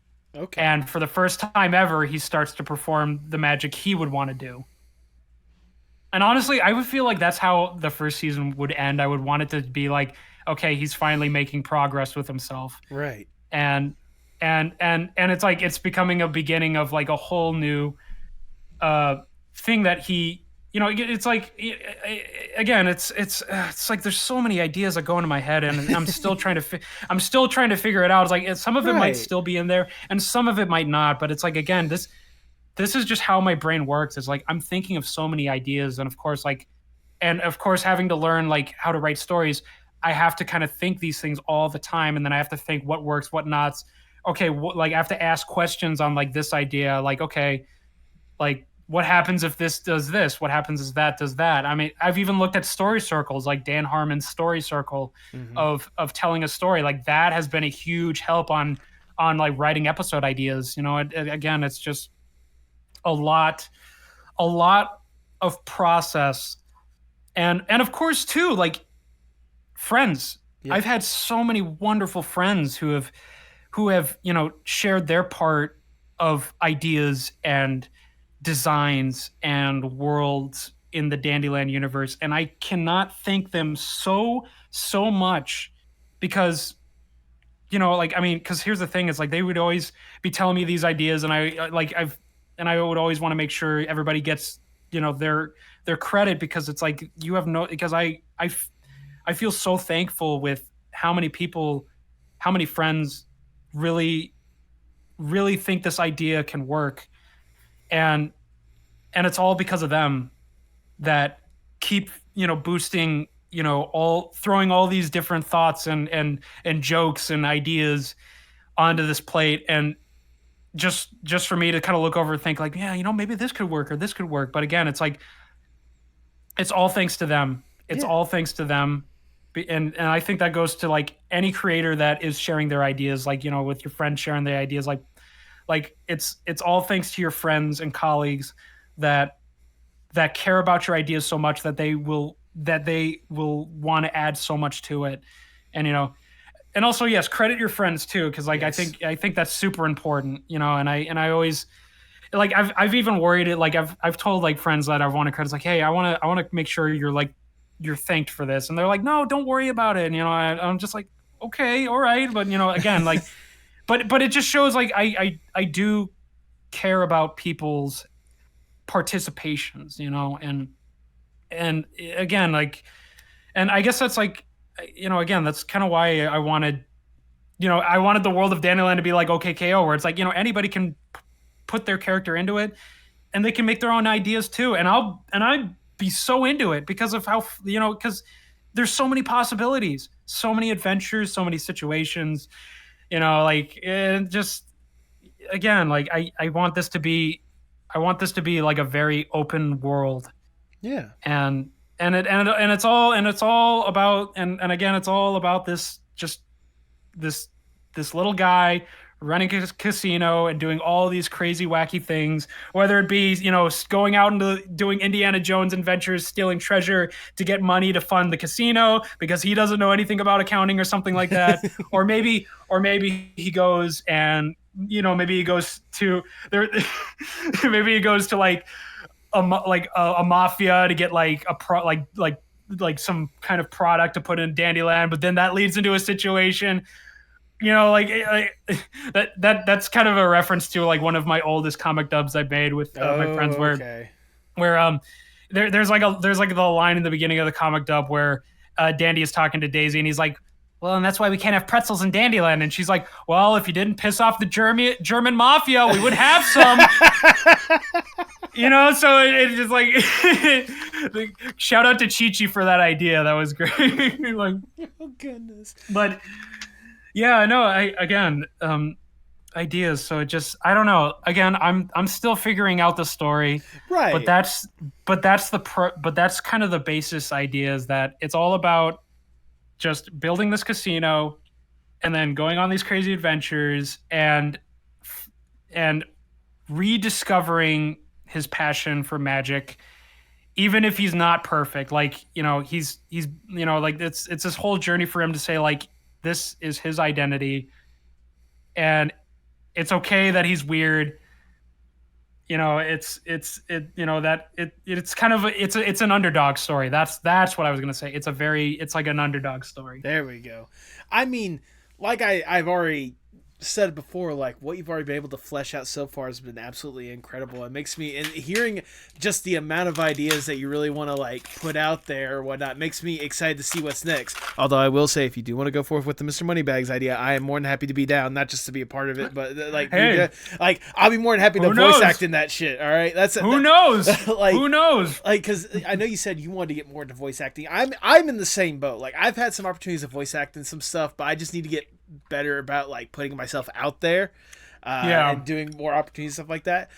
But one of the things that I kind of appreciate is the fact that you're like, if it wasn't for everyone else, or basically thanking everyone else for their support. I think part of that is kind of I think part of that is as well as like the love and passion that you give to other people's projects as well. I mean, we talked a lot about your own stuff, but you've also had a hand like making like amazing fan art for other people's stuff, like different fandoms here and there and stuff like that. I know the biggest one that I wanted to at least talk about is your love for Monkey Wrench and the fact that you've developed like a whole entire OC and an entire soundtrack for them more than anything else. Yeah. Oh my goodness, Monkey Wrench. Speaking of which, go anybody out there in the comments, go check out Monkey Wrench. Go check it out. Zero. Amazing show. There's like 3 episodes out right now, and there's a 4th one coming up.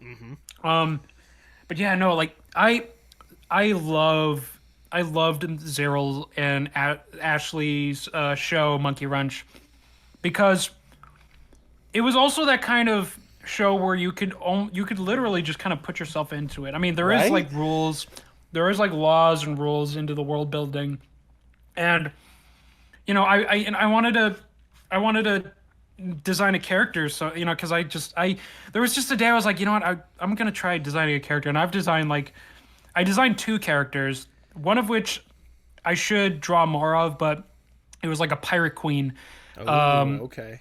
And I just kind of like this idea of I love designing crazy characters, and she was definitely like just this character that it's like, okay, yeah, there's something wrong with her, but like but I love that, because it's like, again, like drawing crazy eyes, expressions is like super fun to do. But then I again, going back to like I had another idea that was similar to like the Green Lantern, because I like the idea of just like, okay, what if there was this, like I thought, because I took like this, those personality quiz where it's like, oh, what superhero would you be, or like what Green Lantern Corps would you be, and I just like I took one, and I got the Blue Corps, and I looked at the characters, and they have these very like monk-esque designs, like they're very peaceful people that like fight the universe, and I just thought like, oh man, imagine like just being in these comfy clothes, like being a superhero, traveling the world, looking at nature and admiring and helping people along the way,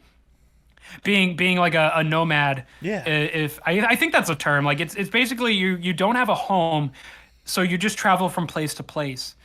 It's kind of and so I wanted to make a character around that idea for Monkey Wrench because that's the whole theme. Monkey Wrench is all about space.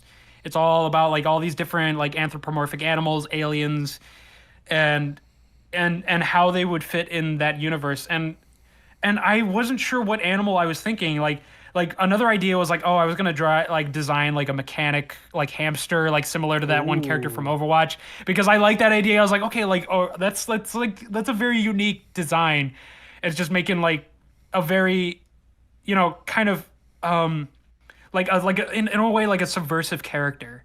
Like it's like okay, like this mech that's a tiny hamster. Like that's really funny. That's a really cool idea. But a friend of mine, as I was trying to think of an idea, they just said, "What if your character was a duck?" And I was like, "What? Like has anybody done that yet?" And it's like, "No." And I was like, "Oh my god, this will be like Howard the Duck." What? and I was like, "Let's do it." I I started, I started kind of narrowing down an idea. I went through a lot of different sketches.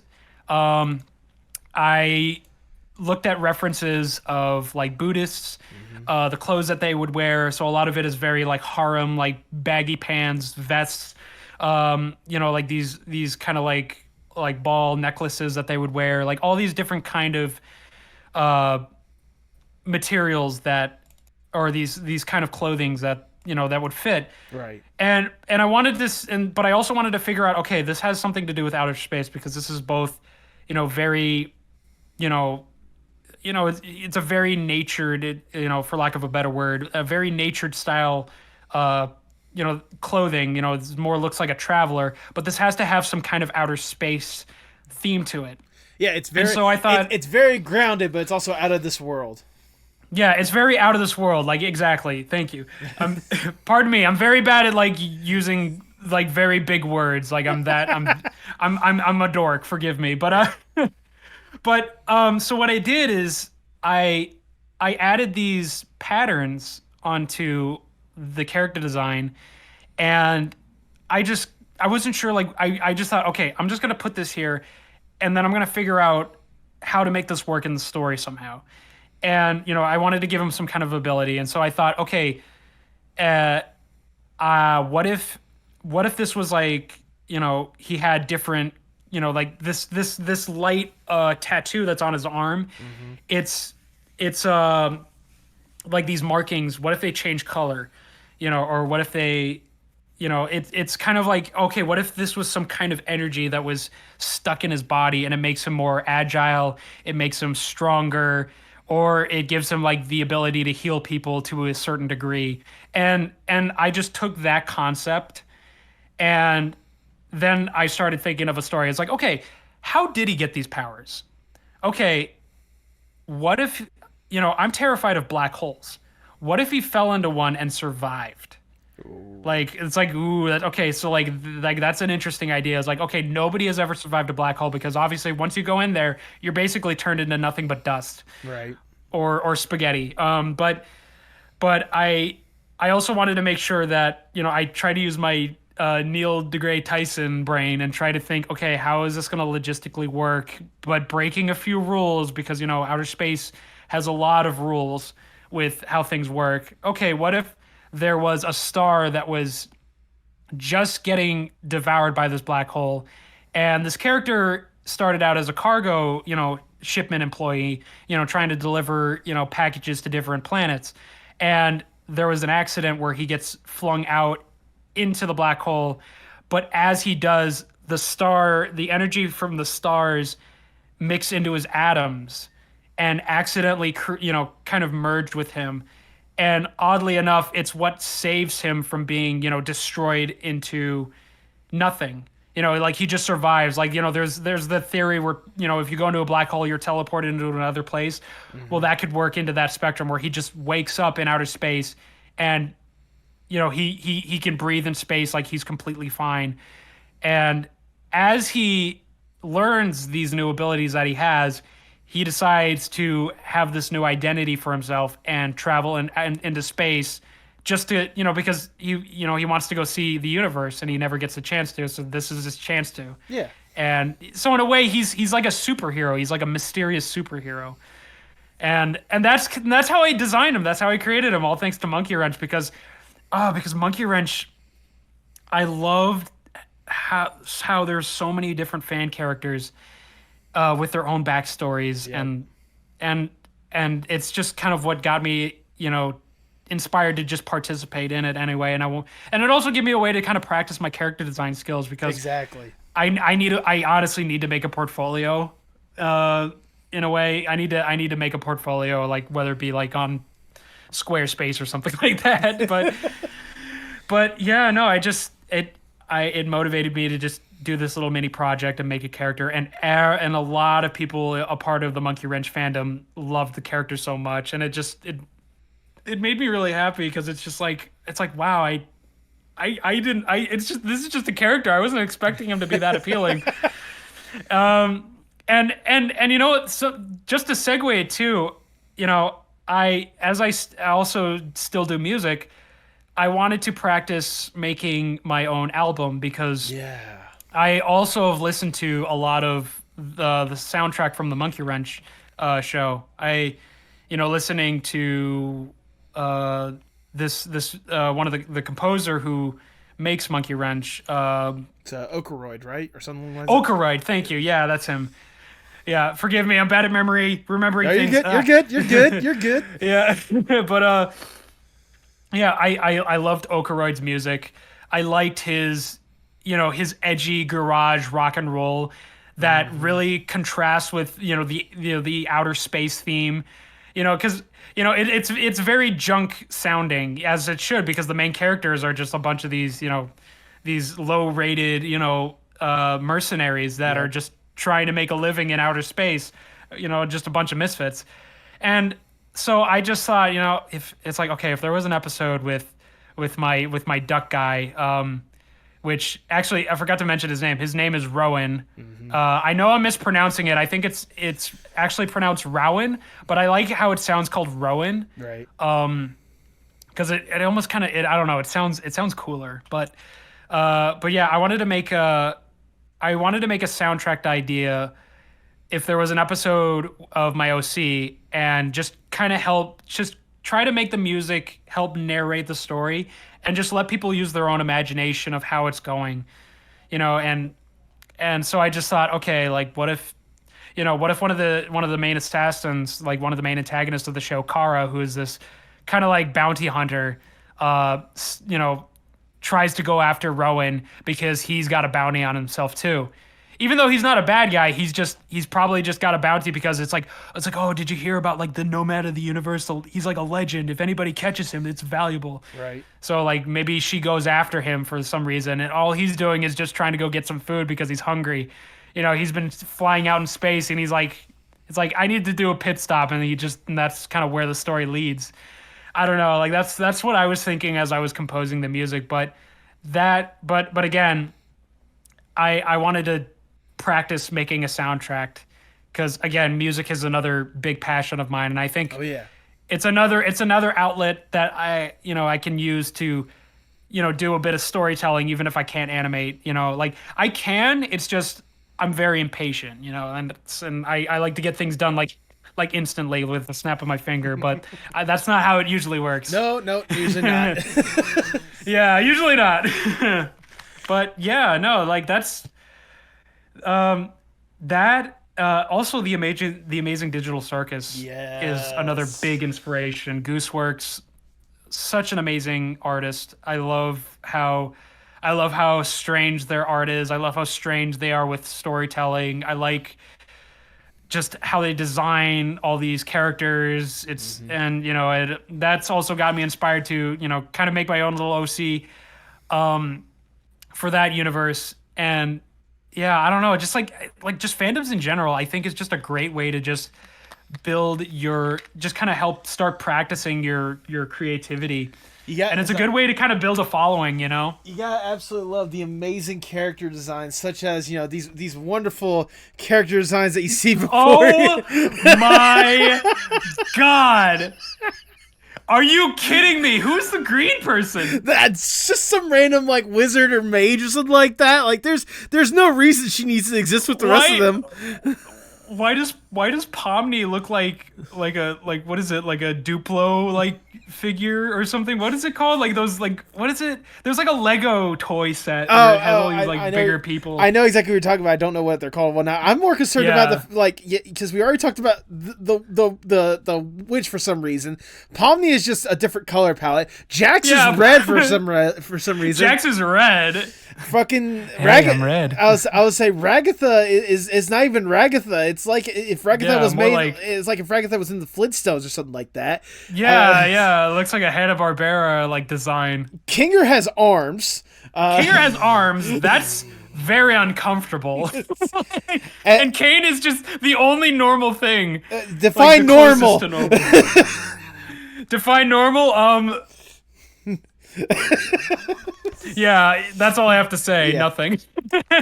Here's the fun thing about this. Like I'm going to MomoCon this year, which is in May. Oh my god. And Alex Rochon and Lizzie Freeman are gonna be there. I want to make sure they see this and sign this. That is the only reason. That is the only reason why I have this. I do not care for any of the bootleg stuff, but this right here, it's like it would be a funny story if I could get this to them. No, like screw all the content farm stuff. Like, but it's just like it's you gotta admit that stuff is funny with how little effort these guys are trying to do just to make a quick buck. Right? It's pathetic. It is. Like, just wait until we start getting bootleg Dandyland content. Oh my god! Honestly, I could like just retweet that and just say like, you see this shit? You see how stupid this shit is? Like, it's not a good idea. Welcome to Duty Land. Yeah, Duty Land. Yeah, this is Duty, Patootie, and Dandy just has like a normal human body with just like a square head. Like, oh god. No. Duty is just the same, but like instead of the purple jacket, it's like red for some reason or something along the lines of that. Like something so simple and minuscule. Yeah. He's got white legs instead of black legs. There you go. Oh goodness. Oh man, that's crazy. But yeah, no. Can you give me like 5 seconds? There's been a wasp in my window. It's been bugging me this entire time. Oh yeah. Oh, we got a wasp, everybody. All right, come here, little fucker. I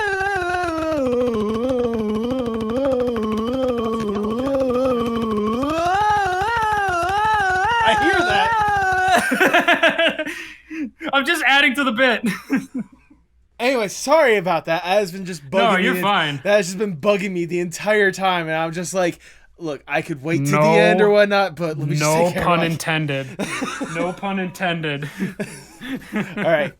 Cut that little bit. But anyway, yeah, we'll cut that part out. Don't worry. I might. Well, I don't know, because like, okay, keep in mind, I have my headphones tossed to the side. All right. Yeah. I just hear the. Yeah, no, it's just me doing the flight of the bumblebee. Like I'm just like patting my chest, like. There we go. Anyway, let's get back to the music. Let's get back into No, I'm glad you brought up like the music aspect of this whole entire thing, because I was gonna eventually lead into with some of the stuff that you're talking about. I mean, like obviously you developed some incredible. Speaking of the amazing digital circus, one of the coolest and funniest things I saw you develop or whatnot is making Dead by Daylight themes for characters such as like Kane from the Amazing Digital Circus. Like, okay. Why specifically Dead by Daylight? Like, what does that game's like impact on you, and what inspired you to make like themes like that for characters such as Kane? So, because I've been around friends who have played Dead by Daylight. I've played Dead by Daylight, and one night we were just hanging out, and one of my friends was like, "Hey, like they're really into like the Walton Files, for example, which is another analog horror series, and." They showed, they were showing me these videos of different people making fan themes for, for different horror characters like Jason Voorhees, Pennywise, Chucky, Sonic EXE, for example, like all kinds of these characters that may never ever get a DLC in Dead by Daylight. And I loved that stuff so much that I wanted to give it a try. And so You know, because it's a very easy thing to compose. Because what it is it's a thing called dynamic layering, Uh-huh. and what that is that when you're developing a game, you create one whole song, but as the song goes on, you layer it to make it louder and more intense as it goes. Right. And then the developers, they take that song, um, and then they somehow like code it into the game where depending on how close you are to like at a certain enemies, It'll determine the like music. the volume of it or whatnot. Exactly. So, and that's what it is in Dead by Daylight. It's what they call a terror radius. Is Mhm. they make it a layer of music from like very common eerie to like dun dun dun dun dun dun dun, to like really Right. really intense, scary. You know, and it works. It you know because like imagine you're playing Dead by Daylight and you're like changing in it like you're fixing a generator, and then Ghostface suddenly just jumps out and tries to stab you, and it's like dun dun dun, and like it adds to a scare. So I like that. I wanted to give it a shot, and my friend actually was into this other uh, series called Welcome Home, Yes. which is another horror themed. Actually, it's more like a web explorer kind of thing. There really isn't. There's not like YouTube videos of it. It's a website, so you always have to like check on updates on this website, and it's all Sesame Street themed. Mm-hmm. And the main character, Wally Darling, is uh, basically has this uncanniness that there's something off about him, where it has something to do with him wanting to stare at the camera or having this ability that he can see people with multiple eyes. You know, there's like a bunch of theories going on. Like, you know, there's not really a clear consensus of who you know Wally is and what his intentions are. But I took that idea and I wanted to make, I wanted to see. I was like, okay, how would he work in Dead by Daylight? I'm just gonna make a quick little thing, and I just put like some creepy like toy piano like melody musics. I took like whatever presets I had on my laptop, and tried to just compose this terrifying uh terror radius if he was in the game. And I also even did like art of like, okay, what would his abilities be? Like, like what would his, different like, you know, like I forgot my brain. I forgot what it's called in Dead by Daylight, but it's like these little add-ons that you can put in the game to Okay. boost. Yeah, it basically just kind of boosts your skill and kind of counter like the people you're playing against with whatever abilities they have. It's just kind of a way to just back and forth. It's but basically, yeah, I composed that, and my friend really liked it, and so I decided to do another one, and I did one with Bob from Spooky Month. Yes. And because I thought that'd be fun. I was like, okay, what if we did like indie, like these indie characters that I'm familiar with that they may never be in Dead by Daylight, but what would it sound like if they did? So I did that. I did like Gabriel from Mandela, and I did, and then eventually I did like Bendy and the Ink Machine. Um, I and then what else? What else was there? I mean, like I Like no said, no no, like I I said, you eventually did Kane yeah. from Amazing Digital Circus. And then eventually I did Kane, but like I'm trying to think of like the one that was more like that kind of started the like, okay, this is kind of King Boo. Ooh, That okay. was where I kind of started like changing up the idea of like, okay, what if it was like a horror themed character, but they weren't that really scary. So I thought, Right. okay, I'm gonna do King Boo because Halloween was coming up, and I like this idea of like, okay, if King Boo was in Dead by Daylight, it would be more like family friendly style, where instead of like you getting hooked, like stabbed by a hook and hanging with your blood coming out, it's like, well, what like King Boo traps people in paintings. So what if it was like that? Like kind of changes up the Okay. concept. Okay. Like it would, it's like it's still the same formula of the game, but it's just a completely different. It's just completely made over with, instead of like violence, it's more just fit to the story of Nintendo. And it's like I like if Nintendo was gonna say like, okay, you can use our IP for Dead by Daylight, but this is what we're gonna do. Like of course they would do that, but So I did that, and then of course, like the recent one that I've done was Kane, Mm-hmm.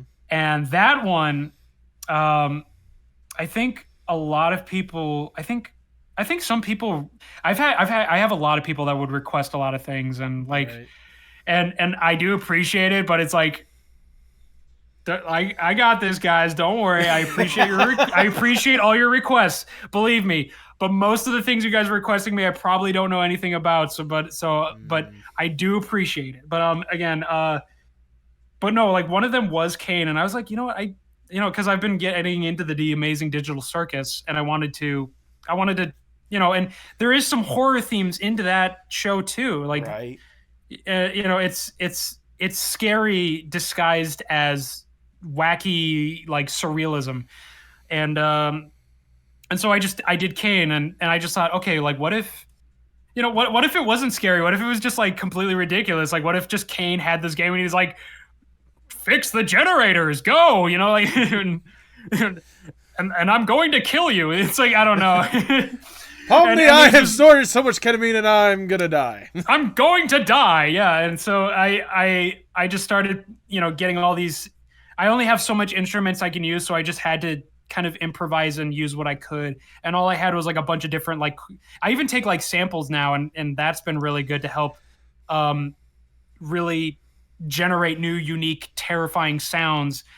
Um, like for example, like with Alistair the Radio Demon, that one was all samples, like because I wanted it to be very radio themed, and that's why like most of the rhythm you hear like really crunchy, like low, like drag, like stretched out audios that it just sounds so raw, like really terrifying, and it still fits like the radio theme, and I wanted it to work like that. So there's that, but with Kane, it's just what I call toy music.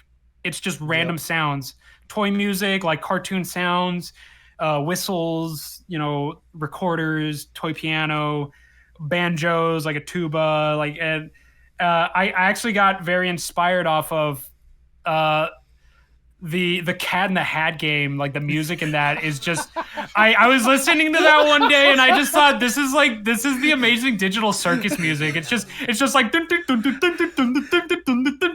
and I took a little bit out of it and I was inspired off of it. It just like I hate how surprisingly accurate you are, because I remember watching a gameplay of that, and that music, and it weirdly lines up. Yeah, because it's just so ridiculous, and I loved it, and then of course like the famous penis music, like it just, because as I was putting like all the cartoon samples into it, I was like, man, this sounds like penis music. But it didn't matter because it's like it was fun. Yep. But then of course, like I didn't want to forget the scary part of it, so I added just a last minute little scary part at the very end of the song, just to say like, hey, what if there's somebody abstracts and things go crazy, like, hey, don't forget, this is Dead by Daylight. This is still a scary game, like I wanted to make sure that was incorporated somehow, but I still wanted it to be weird. Like I don't know, I just think it's fun. I think the reason why I just really wanted to do this, even if I'm gonna do it for just like a little while, because I don't know how long I'm gonna keep doing it. Because again, it was just a hobby, but it's just like I wanted to try to see. I just like the idea of taking characters you wouldn't expect into a horror game and just see how it would work somehow.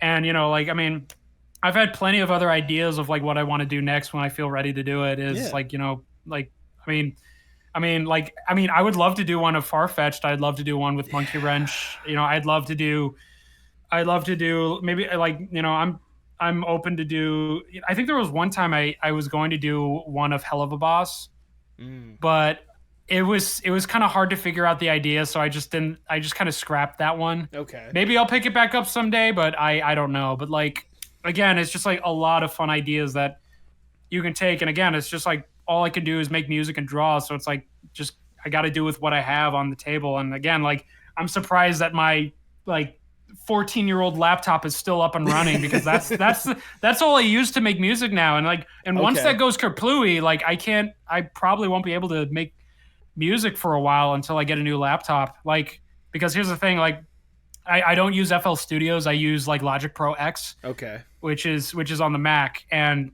they don't have that on the PC. So if I got FL Studios, I would have to learn a whole new System. Yeah, and that would take me a very, very long time to figure out. So it's like I would have to just get a new MacBook. But yeah, no, like that's basically it on just like Dead by Daylight. Is I my friends just got me into this concept, and I wanted to do something with it, and everybody liked it, so I did more of it, and and it's I'm happy it's gotten a lot of people entertained. It makes me happy. But again, like it's something I might not do forever because I still want to focus on Dandyland. Like I want to do more comic Right. dubs. Like again, like I appreciate the request, but it's just like when I get a comment on my comic dub that says, could you do Dead by Daylight Bill Cipher? It's like I appreciate it. I really do. No, like believe me, I do, but it's like please don't do that. Like it's discouraging, but Well, if that's the case, You know, let me go to those YouTube yeah. videos and delete those comments. My bad. No, I'm joking. How dare you? No, I'm kidding. Yeah. No, I mean like. Well, sorry, you go yeah. ahead. No, well, I was gonna say, like, here's the other thing: is like, I'm not in control of what people say. Like, if people want to Right. request stuff, like, that's fine. Like, I'm not in control. It's just like this is just me going, like, yeah, whatever. But like, again, I understand why people make those comments is because they want to see more. They're passionate. They love it, and I love seeing that. Like again, I don't ignore. I look at all the comments, and I love seeing how people like it, how people criticize it. Have things like maybe this should have worked like this. Like I love that, and I like how people are kind of wanting to talk more about it, and I like how some people are like, why does this exist? And it's like the funniest one. And it's like, I don't know. You tell me. I'm just here. I'm just making something that I love, and it's just, again, like everybody's just, I can see the excitement. That's all. Like, that's what I can understand, it's just like, everybody wants to request stuff. Everybody wants to see stuff. And I totally get it. But, again, just, if I'm going to make stuff, it's gotta be stuff that I can really enjoy because that's where the best stuff. That's where I go with my best. That's where I go at my best because it's something that I can easily familiarize myself with. But if I take a project that, I need more time to understand, like I'm trying to think of like a character that I don't know. Like there's like this one like baseball bat guy. Like he's like a horror character with a baseball bat. Oh yeah, I know. I'm trying to think what the game. Like is he called. was like really popular on like Tumblr for a while, but I'm sure somebody in the comments will know. Yeah. But it was one of those. Sorry, it was one of those like RPG Maker games, if I remember correctly. I just forget what exactly the game is called. I think it's literally called Bat or like something along the lines of that. I think it was just called like Baseball Boy or something like that. No, wait, like no, I think let me yeah. Just look up like RPG Maker Bat or whatnot. I'm yeah, sure. let me look.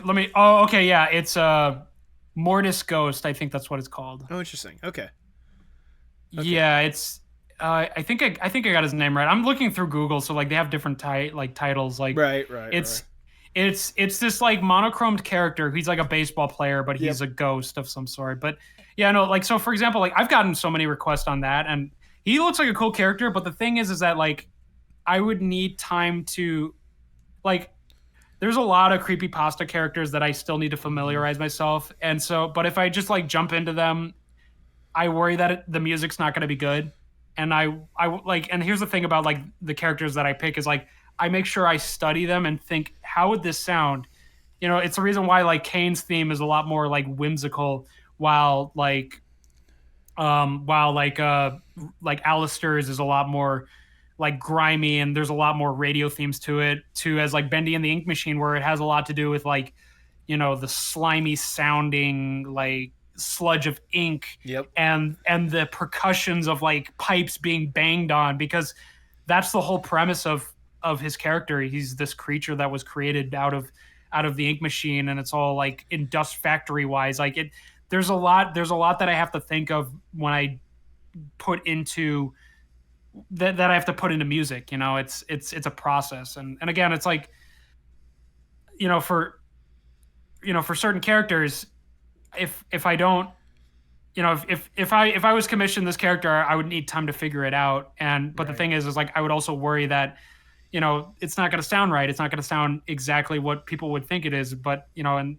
I think that's important because the music is part of the character. I think that's what I always think of a lot, is that the music has its own kind of personality, and it it works with the character on its own. I mean, like listening to like the actual Dead by Daylight music, it I don't know. It like some of it just doesn't sound as unique. It's just kind of like it's just synths and just drones and and I guess it's just like when I listen to it, I just think, you know, it's like I want this to be more unique. I want it to have more of character because like I mean that I mean for Michael Myers DLC, I love that they took John Carpenter's music and put that into his Terror Radius.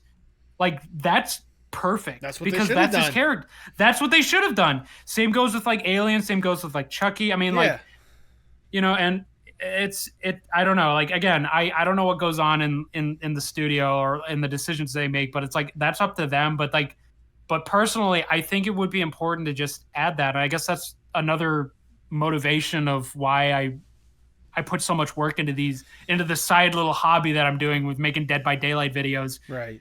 Be, you know, because it's fun and it gives me some practice to make music, and it also it may it a lot of people love it, so I keep doing it. You know.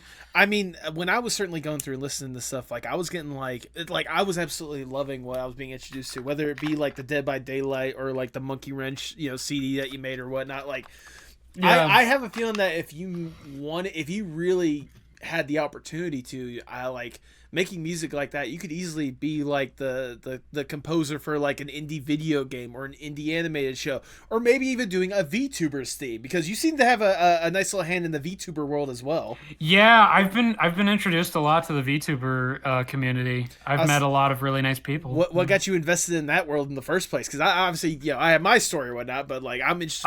What like how did you I get introduced?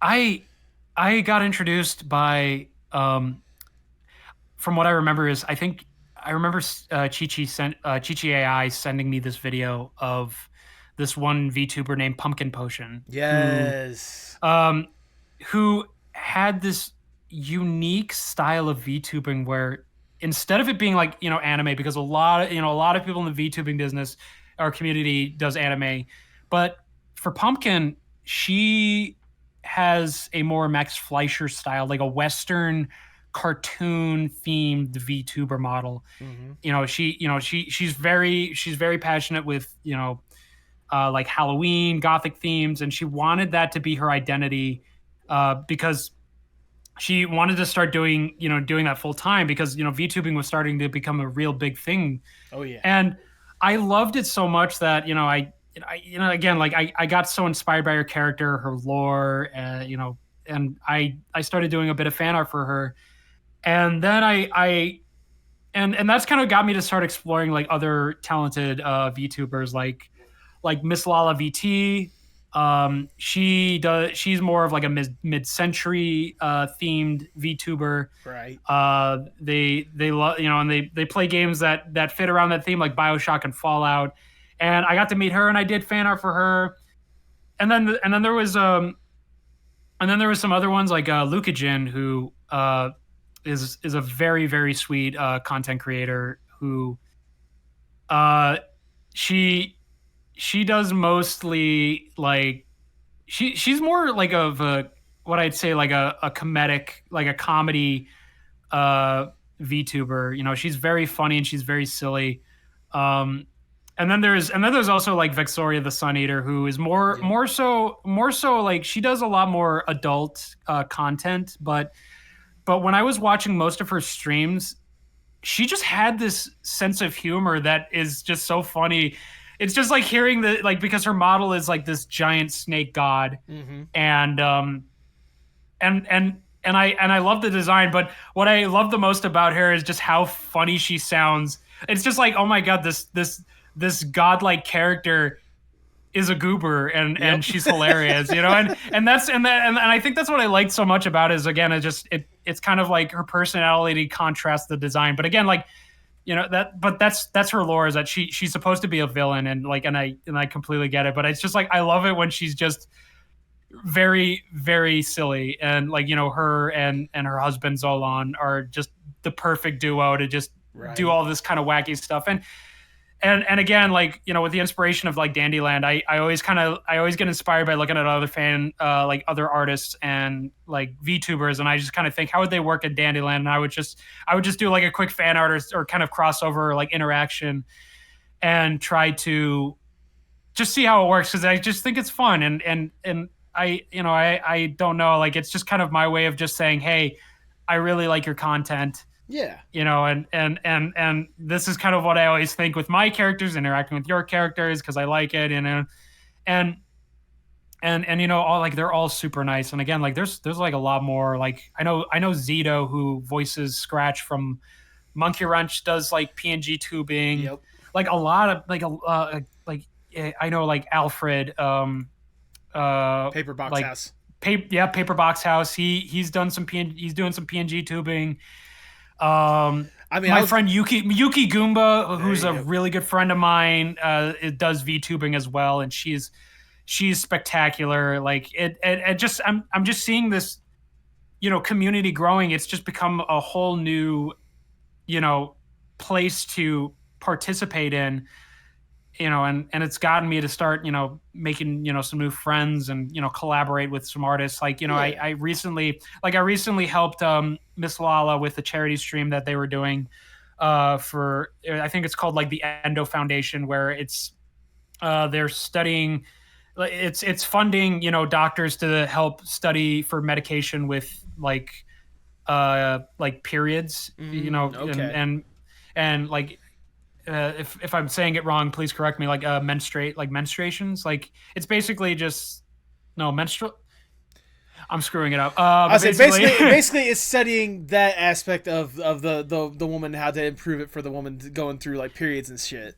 yeah, it's and I wanted to help, and they offered to help me make some prints that she was going to sign. It was like $50 donations. You get a print, and it was so successful. Like she made like $12,000 through the There you charity, go. and it was awesome. So like, you know, it it's just really really cool to see this new group of people that are taking this style of art, of making these kind of characters, and in a way just entertaining a bunch of people. It's almost kind of like a whole new like TV channel of like just different VTubers and like Yep. different styles, and I loved it. I loved the creativity of it, and I wanted to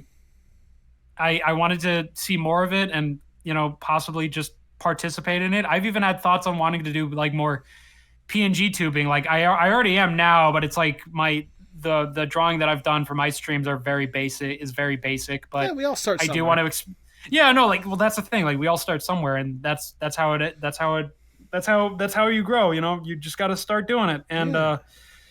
yeah, no, so like that, and also recently Boo the Rat is another good one. Hmm. Is another VTuber that I love. They've actually recently just made a lore video about their character, which is another cool thing about VTubing is the it's kind of their way of pitching their own ideas of storytelling, in a sense.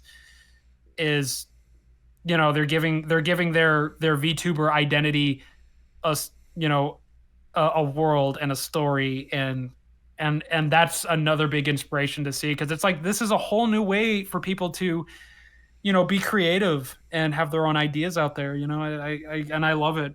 So yeah, I don't know, I just like it. I just kind of got introduced to it, and eventually I just started just kind of lurking about and just seeing a bunch of different a different artists. Like Like I think there was like another VTuber that I follow that that basically their concept is, I think their name is Porcelain Maid, who Okay. is like this isekai.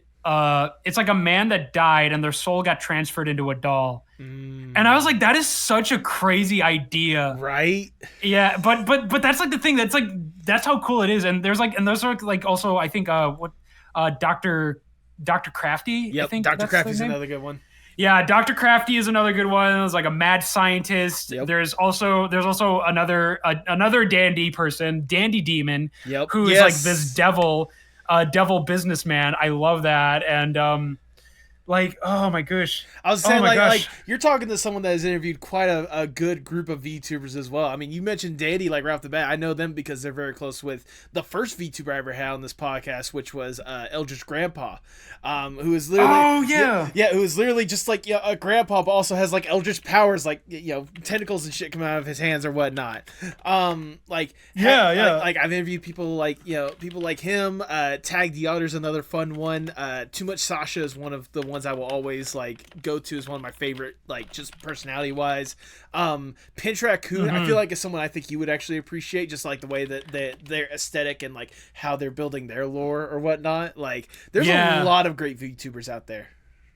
Yeah, and it's growing. It's still growing to this day. Like I actually one more VTuber that used to do VTubing for a while that I actually really love their art style is Super Crazy Bones. Okay.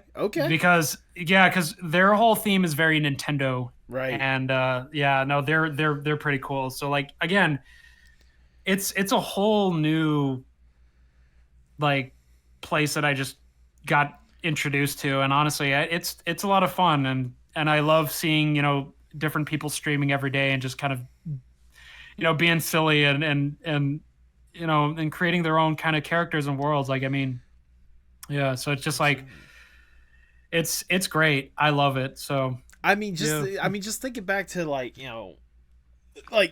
because we've been talking a lot about all sorts of different aspects you've had either a hand in or that you've developed for yourself or whatnot. I mean, the people that you met when it comes to like VTuber stuff, the stuff that you've had a hand in when it comes to like music and such, and like all the different indie series, to what you're developing for yourself. Just thinking of your entire journey as a whole, as an artist, are you surprised with how much you've been able to develop as an artist?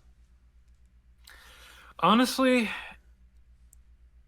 yeah, but I feel like I still am trying to. I'm still, you know, developing. I mean, I'm very surprised that I've gotten to know a lot of people would never expect to meet, and it feels really good to just. I don't know, like it's. I think it's just like being around the right people has what has kept me going as an artist, and Right. you know really figuring myself out too, because again it's like I mean, because like honestly, I think in the beginning, like I just was making commissions, and I was just more so focused on just getting by. And but as time went on, and I kept seeing like mutuals, you know, you know, talking about my ideas and them talking about their ideas, and also just meeting different artists that have taught me, a more important meaning of what it is to be an artist, is that it sure has given me a more understanding of what I want to make, and what and how I should, respect the medium, and, draw it because it's something you enjoy, and it's something that makes you happy, and it's something that, is, I don't know, it's just like it's made me learn to just not do it as like, you know, not do it for money or commissions, because like I used to have that kind of mindset where it's like I need to make money, here, like, Right. but but as time went on, I became more mindful about myself, and just thinking, I don't want to lose this. I want to keep I want to make something. I want to leave something behind when I'm gone. And I wasn't sure what it was until, like, Dandyland came along and just it became this whole new thing, and and again, I've always just been worried is like, man, is this not going to work out, or man, am I weird, like am I doing something weird, like of I just kind of just been very um how do I put it, like I've just learned a lot, basically. Is just, Okay. I learned a lot about myself and what I want to be, and and what I want to make, and who I want to make it with, and I also like, and I also to wanted to just have people feel the same feeling as I have, because I know, there's a lot of artists out there that are probably just still trying to figure themselves out too, and are, probably don't have that kind of, validation that, yeah, like, you're doing good and you're learning and you're growing. And no matter what you're making, like, just keep at it and just take your time with it, and and again, like, too, it is, if you're also doing this as a career, it's like, yeah, of course there's a lot of things you got to understand too, is like, yeah, you got to make sure, like, you're drawing, good content for people that, get you, keep your audience happy. You gotta draw more fan art because that gets more attention. But, it's like a lot of things that just go through my head to think, like, like, but the one thing I don't want to lose is just my passion as an artist. It's why most of the time I've done nothing but just draw my own OCs, is because I don't know. It's just like these days, like, I don't really do that much fan art, but like when I do, I try, Yeah. but it's just like, I'm just so hooked on wanting this to be a goal, and I'm just so surprised how, I mean, and I will say it too, is like, I'm surprised at how far I've come, at how much I've been building, and it's just like, and I guess just the thing I worry about is just like how things are going to go in the future, but because again, like, with my own personal anxieties and my own like, I overthink so much about, like, in doubt so much. It's Right. just it's what struggles me, and it's and like, I mean, hell, like, I mean, I was even like worried to just like, it's like, should I come onto this, like, podcast and just talk about, like, my life, and it's like, I don't know. I was like, because I just was just so focused on just focusing on just doing my art, Right. and just getting by, and then when I feel ready to, talk about it, I'll talk about it. But like, even then, it's like, I do want to talk about it, and so that's why I just thought, you know what, I'm gonna do this. I want to just come in here, and I want to just say that, like, yeah, just I hope people, I hope, like, my story inspires, people to, say that, hey, like, it's okay, like, it's okay that, like, we're all gonna figure ourselves out as an artist. It's okay, like, we're all gonna screw up Oh sometimes. It's yeah. okay that, you know you live to learn and you learn to live, is what I say. And yeah, I mean, if it helps, I mean, I think every artist at some point struggles with that thought at least one point in their life, or at least one part of their journey. Hell, you know, there are times where I doubt this podcast and what I'm doing with this, or what I'm doing with, like, creative stuff. Because I've also floated the idea of myself of, like, wanting to do, like, my own independent stuff, whether it be an yeah, independent, like, podcast series, or an independent animated series, or like just a different podcast in general and whatnot. Like, I'm sure at some point when it comes time, I will cross that bridge. And because some of the ideas I still want to fondly do, but I also had that doubt. I was like, is anyone even gonna care about this? Like, I have thoughts when it comes to this podcast. Does anyone even care yeah, about this podcast? But, like, I also know that's just my own personal anxiety, just, like, getting in there yeah, and putting in bad thoughts. I know the truth at the end of the day is that, like, first and foremost, I'm the one that loved this thing more than anything else, and I want yeah. more people to see that. That's why I still keep doing it to this day. But to know that there are people out there that love and enjoy it and want to see more of it, is why I keep going with this stuff. And I imagine that's something that also drives you. Exactly. Exactly. And again, like, if you're respecting yourself and what, because art is about making something for you. It's Mm-hmm. something you enjoy, it's something you love, it's something you can share with people. Whether or not it's going to get like 20,000 likes on Twitter or something like that, or two, or like, or like 500,000 on a video, for example. But it's like the thing is that you made something, you're making something, and eventually people will notice. Yep. And if they don't, then don't worry about it. Like just don't forget that this is what makes you happy. And honestly, it's like I love drawing, whether it be like doing Dandyland or commissions or anything like that. Like it's it gives me, like, it makes me more motivated to stay home than it is to go to my part-time job. Like, it's like I always come home wanting to sit down and thinking I want to make something today. Right. Sometimes you can't, and that happens. And sometimes you don't want to do it and you just want to do something else instead. It's why I have these different outlets of creativity, why like I make music, or or even just, or like play games, commentate, voice act, like have just different ways to express yourself. And you're doing it for you, Exactly. and you're doing it with your friends, and friends will tag along, they'll want to share that passion with you. And and honestly, I think that's the thing, is like that's how I've come to meet so many amazing people, is because they also, there's people that also want to share their ideas and creativities and their passions, and and it keeps on going. I love it. It's the art community is great. Like, Mm-hmm. it's wild. It's wild. Like, I'm not gonna lie. Like, it's a very wild place. But like, when you meet the right people, like, it's great. And Absolutely.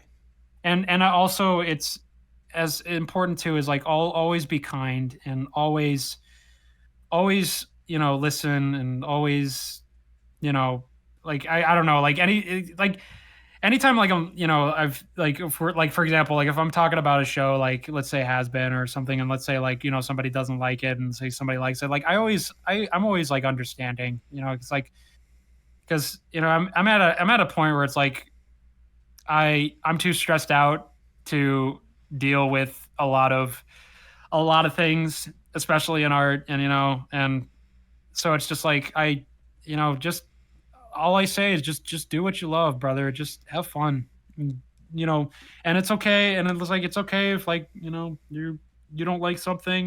That's fine. Like, Yeah. it's completely fine. Just just always love yourself. 2 + 2 = 5. That's fine. That's fine, man. Have fun. Hey, go have fun with that. Yeah, exactly. I don't know. I don't know if what I was saying was going through multiple directions, but that's just kind of how I talk. But like, the point being is, going back to the art, is like, yeah, I'm surprised at where I've come, and it's all thanks to just friends, and all of these different talented people, and whether it be art and VTubing.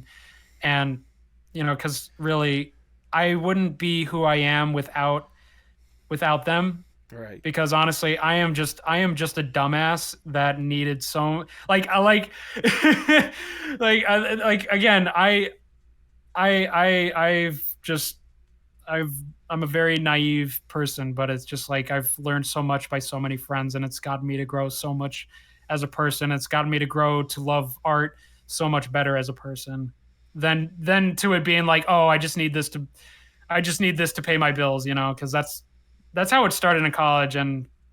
But now I'm getting to a spot where it's like, I can, start doing what I want to do. And actually, I do actually want to add this, because I remember we were gonna bring it up, but like, you know, I remember I was if I went back to myself, who was really into the animation industry, because I wanted to work at Nickelodeon, I wanted to work at Cartoon Network. I even flew to Burbank one year to go to, Oh wow. to an expo, Right. and I met like so many different people. I think I met like the character designer who uh who worked on the Ghost of Molly McGee. Oh, And okay. but and it's like, that's where I wanted to go, and it's like, I wanted to be a part of that group. But then, as time went on, I was starting to understand that, like, the animation industry has started to not become as magical of a place as it is, where you can, because it's just sad how many people have taken advantage to multiple artists, and how Right. the industry is just doesn't really treat their staff so respectfully anymore, and also how expensive LA is. Yeah. It's just like, and I guess that's been another point for me to realize. It's like, I don't need a studio to validate my ideas. I'm just going to do this on my own, and Right. that's that. And seeing how the indie animation industry is booming, it's giving I think it's giving a lot of people hope that it's like, yes, you are in control of your own voice, and you got your friends with you that can help you. It's like I've like if I had it's like if I had $1 million right now, I would love to just hire my friends and make something, even if it's not good. Even if it sucks, I would just want to make something and have my friends have some work for the year, because they deserve it. Well, if I may, And actually, and that I said, if I yeah. may, that actually leads into one of the questions I actually have for the podcast or Mm. whatnot. And if I may Oh. give you more or less, we'll get back on the indie subject thing, but No, that's fine. That's fine. if I I keep may, rambling. no, you're good. This is a podcast. I encourage rambling. You're good. But if I may reintroduce to you one more time, Yes. give you the dream scenario. Let's bring back good old Mr. Moneybags that we saw before. Hi, hello once Yeah. again. Hello. Let's say, look, Dandy, I know I was a little harsh on you a little earlier, but honestly, I've seen what you've been able to produce. I've seen some of the incredible art that you put out there, including some of the incredible music. We know that there's something there. We just feel like it needs a little extra, platform, a little extra push for you to get to that point. We have access to everyone and anyone in whatever industry possible. And more money than there should be possible. We really should be compensating those, animators and such, especially out in LA with all the BS that they got to deal with or whatnot. Absolutely. But we'll focus on them in a little bit, we promise. Right now, we're focusing on Absolutely. you and you alone. If given this opportunity, what would be the Dream Dandy project? The Dream Dandy project. So, and you said, like, if any studio was like pitched in or something, And like whatever people, whatever industry needs to be involved in this, we got access to them, and they'll be more than happy to help out. I would certainly love. So, the one thing I would need to figure out, though, is how to manage a show. Right. Because I've come to discover that it's a very, very stressful thing to do.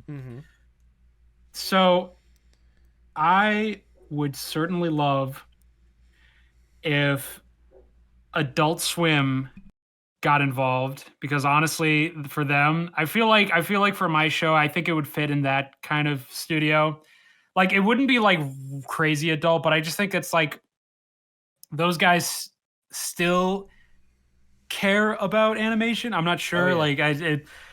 Like that was one thing I've always thought is like, if there was going to be a Dandyland project, I feel like I would have Adult Swim help out. And I guess, like, for the animators that I would want, it would be the people that have worked on Wander Over Yonder. There you go. I love that art style very, very much, and I think, like, the tweening would work best. I would certainly love to have some mutuals of mine come in and help. I know my friend, like some friends who have done some like good character designs could join in, and then there's like some animators that can come in. And of course, I think the most important thing is I I would want to have like mutual voice actors of mine to be a part of the project, because there's a lot of friends of mine who don't get that much Experience. Experience and recognition for their talents, and I think it'd be important for them to have that chance in the spotlight to get to voice a character. I would love to and again, like, have Adult Swim be the studio that could help sponsor the show. And I think the studio for animation is called Mercury Films, that Okay. has done animations for like Wander Over Yonder, The Ghost of Molly McGee, Tangled, the series. Right. Because I love that style of of their animation, because all of it is like motion tweened, and a lot of it has a lot to do with expressions, and I feel like it would also be just pretty easy for like if there was like a budget that I don't know how expensive it is for that style of animation, but it's still like 2D, and I want that to stick by. I don't want it to be 3D, but Hmm. um, and then of course like having more friends on the show to help out, and having a bit of guest voices for certain characters. Um, I would want to also hire some animation friends that I know that can be a part of it. Um, I've had thoughts on wanting Adult Swim to sponsor the show. Right. I would want uh, the animation studio that I would think work best for my project would be uh, Studio or Mercury Films, I think it's called. Yeah, like yeah, Mercury Filmworks. That's what it is. There we go. They've done Tangled. They've done Wander Over Yonder. They've done like I think they've also done The Ghost of Molly McGee. Hmm. And because I like their style of animation, I think that would work with the project. I would love it to be a musical, but Ooh, okay. I would want the music to only appear in certain times. I don't want it to be like every episode. Right, right. Um, because I think it's just I think it would just I think the musicals would happen for the more important parts. Um, and then I would want, let's see, I would love to have, guest stars in it. Um, just for fun. I mean, it'd be really cool to see that. Um, and actually, you know what? This is an interesting one. I would love if I made a Christmas special. I would love to hire Worthy Kids to make a Rankin Bass themed episode because he's so good at his stop Yes. motion. And here's the thing. I love Rankin Bass. That's another big Yes. inspiration of mine because it's just I just love how charming the designs are and the animation. It's like it's and the stop motion especially is great. So that would be fun to have. Like, I mean, that'd be fun to do. Like, have guest animators, kind of like how The Simpsons do it, but Yeah. only if it works along with the story or something like that. But I don't know. That's kind of my dream project. I think would work for Dandy is just have and oh and also too the fight and even like the fighting scenes too, like seeing Rise of the TMNT. Wow, Yes. wow, like that's something that would be great. So but yeah, no, that's kind of what's in my head right now is for what I would want it to be as a dream. Just have work with friends, make sure that, they're getting recognition and they're getting paid fairly, and, work with these different studios that, meet that kind of art style that I'm looking for. Collaborate with different artists like We're the Kids, for example, maybe even Zeril, because I love Zeril's There you go. animation. Honestly, I would love Zeril. I've had thoughts on wanting to hire Zeril to be the animation director Oh, that'd be a good idea. for because I trust him on he can make how he can make my vision work, and we can like figure it out together. And he also knows this stuff. He knows this stuff more than I do, and that's why I trust him about it. I mean, to be fair, I saw the little like animated like loop that he did of like Dandy and the siblings or whatnot, a little bouncing one or Yeah, whatnot, which I thought was a wonderful piece, and to have him on board, especially with how he goes forth and like on all different aspects, like storytelling, whether it be like serious fighting stuff or like absolutely goofy antics or whatnot. Like I think he'd be the perfect yeah, one for it. and the expressions, because Zeril just does the Yes. expressions so well. It's just like I would want that in some way. But yeah, no, I just like when he animated that, uh, it was like the best thing in the entire world. I died the whole day, like because what I did is I I was making like scrap audio uh for Monkey Wrench Okay. because what happened was is he was trying out these like ad break, like commercial break, like like who's that Pokemon, but like with his own spin to it, Right. where it's just showing like kind of the characters and like the title, and there was no audio to it, so I thought, I'm gonna create these little like kind of stings, like taking a bit of the Monkey Wrench theme and making like a jingle out of it. And he liked it so much that he asked me to make a few concepts for him that Okay. it didn't get to the final, which is fine. Like, but instead of him paying me, I just told him like use the money for the show. Can you animate my characters instead? And he got it done in a day. Damn. Okay.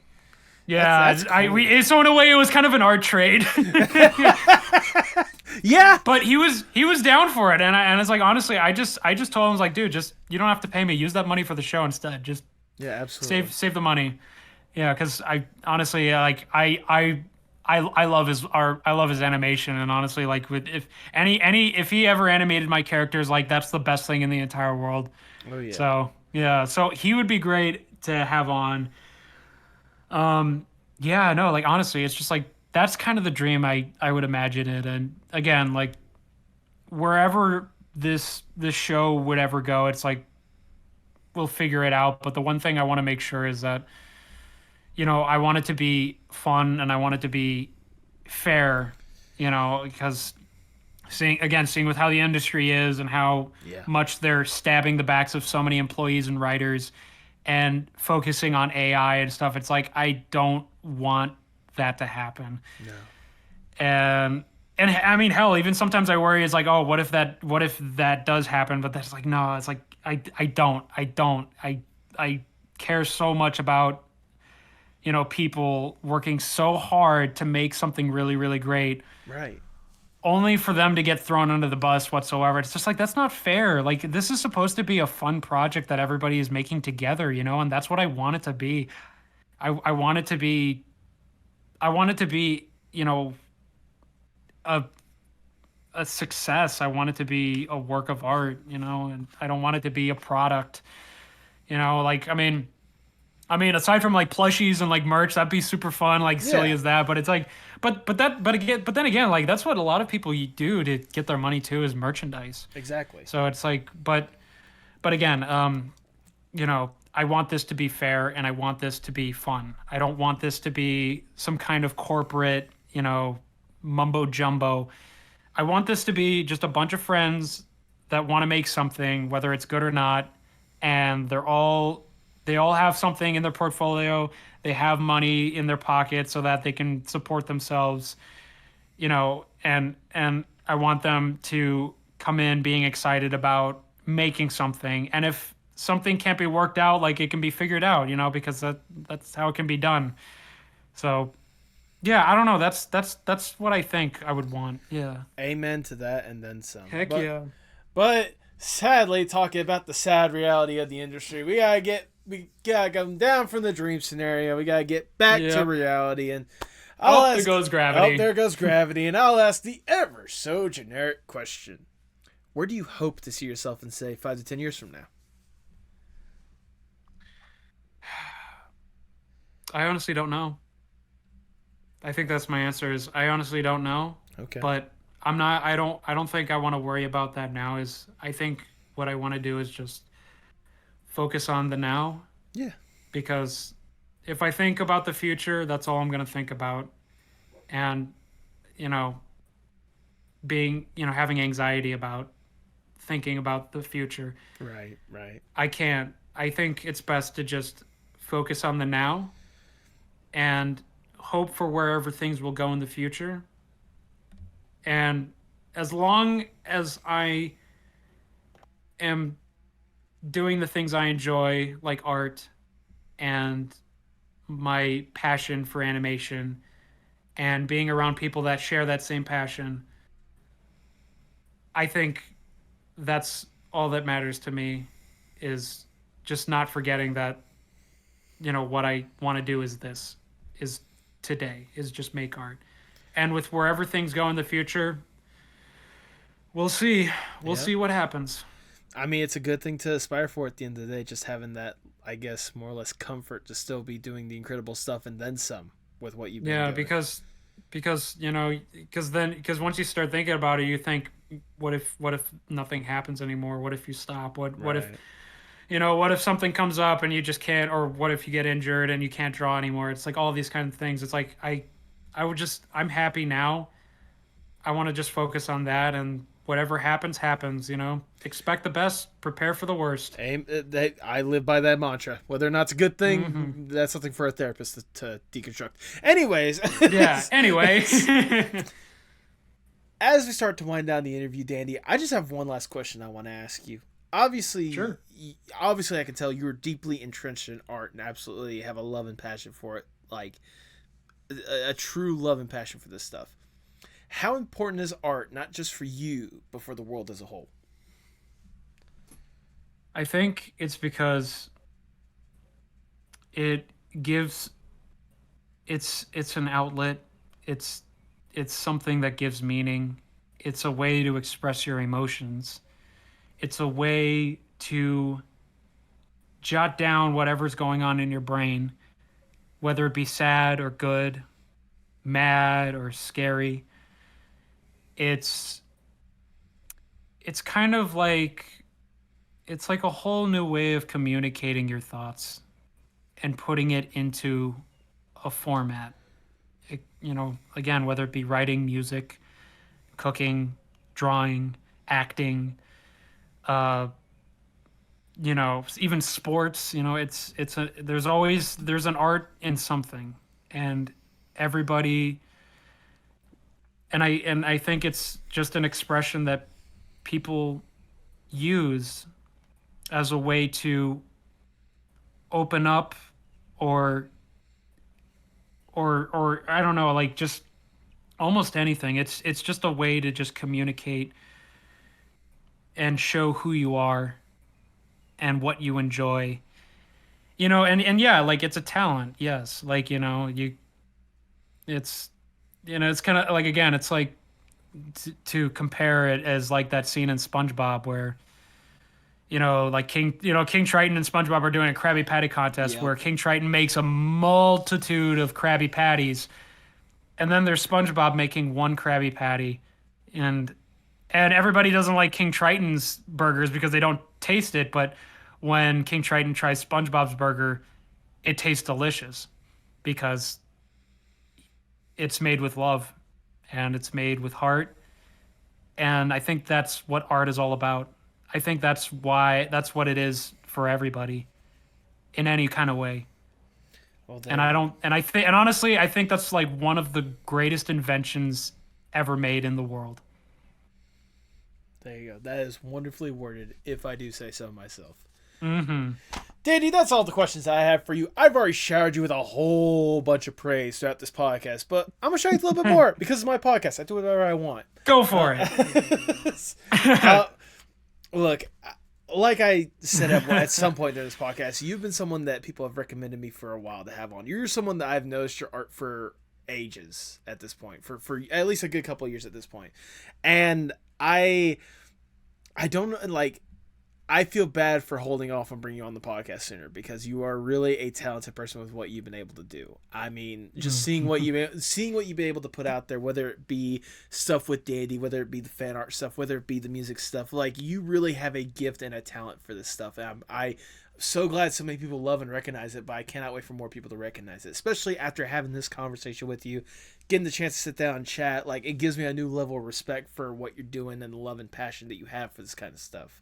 Like, I cannot express this enough. What you have going is truly special, and it makes me excited to see who else is going to be exposed to it and really going to absolutely love it. The long and short of what I'm trying to get at, Dandy, is thank you so much for doing this. Thank you so much for putting yourself out there and really trying to tell a good, fun story at the end of the day. And, whether it be 50, 500 years from now, I truly hope people get to love and respect what you've been able to do, and just know that I'll be one of the many, and hopefully many more, that'll be right by your side, rooting for you every single step of the way. Thank you for your work. Thank you so much. Thank you so much for having me, dude. Of You course. like I you know, I when you invited me on here and I saw, you know, your channel and seeing all these different artists, uh, you know, you're giving them a voice, and honestly, that is really, really amazing of you to do, and giving people a chance to really show who they are and their passions. And it's like, I really want to thank you for doing that, because you're making such an impact, not for me, but for many other people that, you know, deserve a chance to show off who they are and what they love to do, and what they enjoy, and all kinds of stuff. It's just truly, and I love your passion with animation. I love your character. I love your ideas. I love your sense of humor. Like, you're you know, I was like, you're a lot of fun to just, this was just such a great podcast to be invited in. So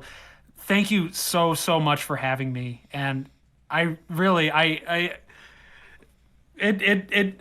wasn't sure if I was wanting to do this, but it's like, I'm glad I did. You know, I'm very shy, but Right. you, thank you for getting me out of my comfort zone to talk and be with you today. Well, thank you once again for the kind words. I really do appreciate it. And hey, you love the character so much. I'm just saying, if you want to do a little more, I'm I literally a message mean, away. who knows? Who knows? I might do it. I won't It's stop just you. a drawing away. It's literally a drawing away. DM me your character now.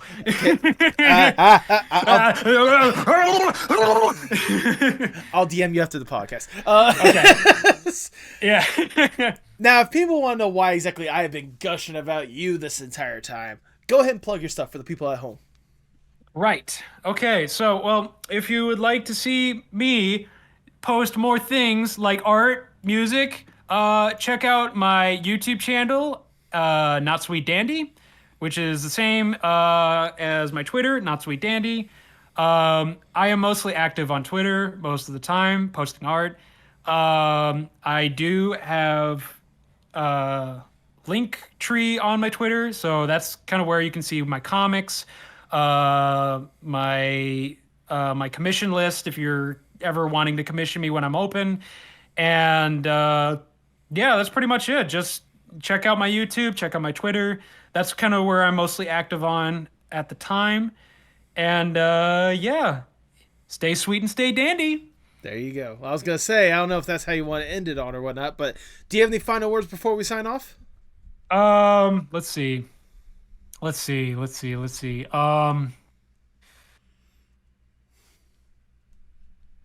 I always love yourself. Be kind to others. Um, you're learning, you're growing, you're special for who you are, and there's nobody else in the entire world as special as you, and that's you yourself. That's Mr. Rogers' quote. No. I'm just saying that because I always like, every time I say that at the end of every stream, I always like to tell people to just be kind to themselves and and to have a lovely day, you know? And that goes for you too, Dandy. Be kind to yourself as well. Thank you. I will, I promise. And with that, all I have left to say is for the people at home, if you can, pay your artists. Yep, pay your artists. Tell me what's wrong, tell me sparks in motion. Sing me a song, tell me your eyes can all open. Show me it all, pick me up in the car you drove when you used to call. Show me it all.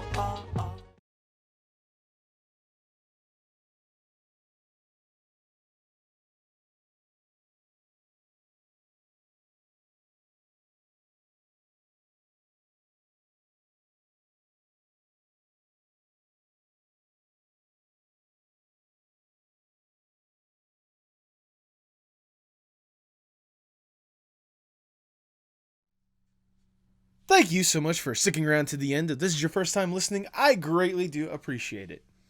Like I said in the intro, Dandy was someone that has been recommended to me a good couple times, and thank God I finally took the opportunity to talk to him. Dandy, if you've gotten up to this point, seriously, thank you for taking the time to do this. You were seriously an incredible guest, and I really did enjoy talking to you. Really getting to delve into both what you've been able to accomplish, but also what you hope to accomplish. I feel like that's a very common conversation that you can have with so many different kinds of artists. it's a conversation I've noticed the more I've done more episodes of this. I think that kind of, I don't want to say self-doubt, but more of trying to figure out what exactly you're capable of and where exactly your place is. I think that's just part of the artist struggle at the end of the day. It's something I certainly struggle with here and there when it comes to the podcast, how I present it, the audience is reaching or whatnot. But, you know, at the end of the day, as long as I am happy with the product that I'm pushing out, then I feel like I'm a success as a podcast. And Dandy, if you are listening up to this point, like, just keep doing incredible stuff, man. Like, people are going to love and appreciate it one way or another. I know they will. I know they will. I mean, look at the people you've been able to get on your side so far. I mean, it's something that I certainly don't take for granted when I think about the opportunities I've been able to have so far and the opportunities that are coming my way. I kind of said this with last week's episode, but in case you didn't hear, May is a major month for me. Obviously, the guest I'm going to be bringing on is going to be absolutely fantastic. We got Indie Animation Day coming in 2 weeks, which, yes, I do have a fantastic episode planned for that one. But even then, literally the day before Indie Animation Day, it'll be my birthday, 28 years old, which blows my mind. I have a incredible wrestling show that I'm going to be going to soon. And at the end of this month, I'm going to my first convention ever with MomoCon. I cannot tell you guys how excited I am for that opportunity alone. Like, I'm going to be able to meet a bunch of friends that I've only been able to know online beforehand and really get to spend some quality time with them. I get to hopefully take the time to see other previous guests of the podcast, get to connect with them and enjoy a little bit of fun here and there. I get to meet so many incredible artists and incredible people that have had a major part in my life one way or another. And hopefully get to introduce myself to some more people that are going to do some incredible stuff. Like, I'm really excited for MomoCon. And if there are any mutuals out there that are also going to MomoCon, let me know, because I want to try to see if I can carve out some time to hang out with you. It's just, this upcoming month is going to be a big month, one way or another, no matter how I look at it. So, I sincerely hope you guys are along for the ride. I definitely want you guys to be right there with me and be right by the side of all the artists that we bring on this podcast. It's going to be a fun month. Let's celebrate with passion.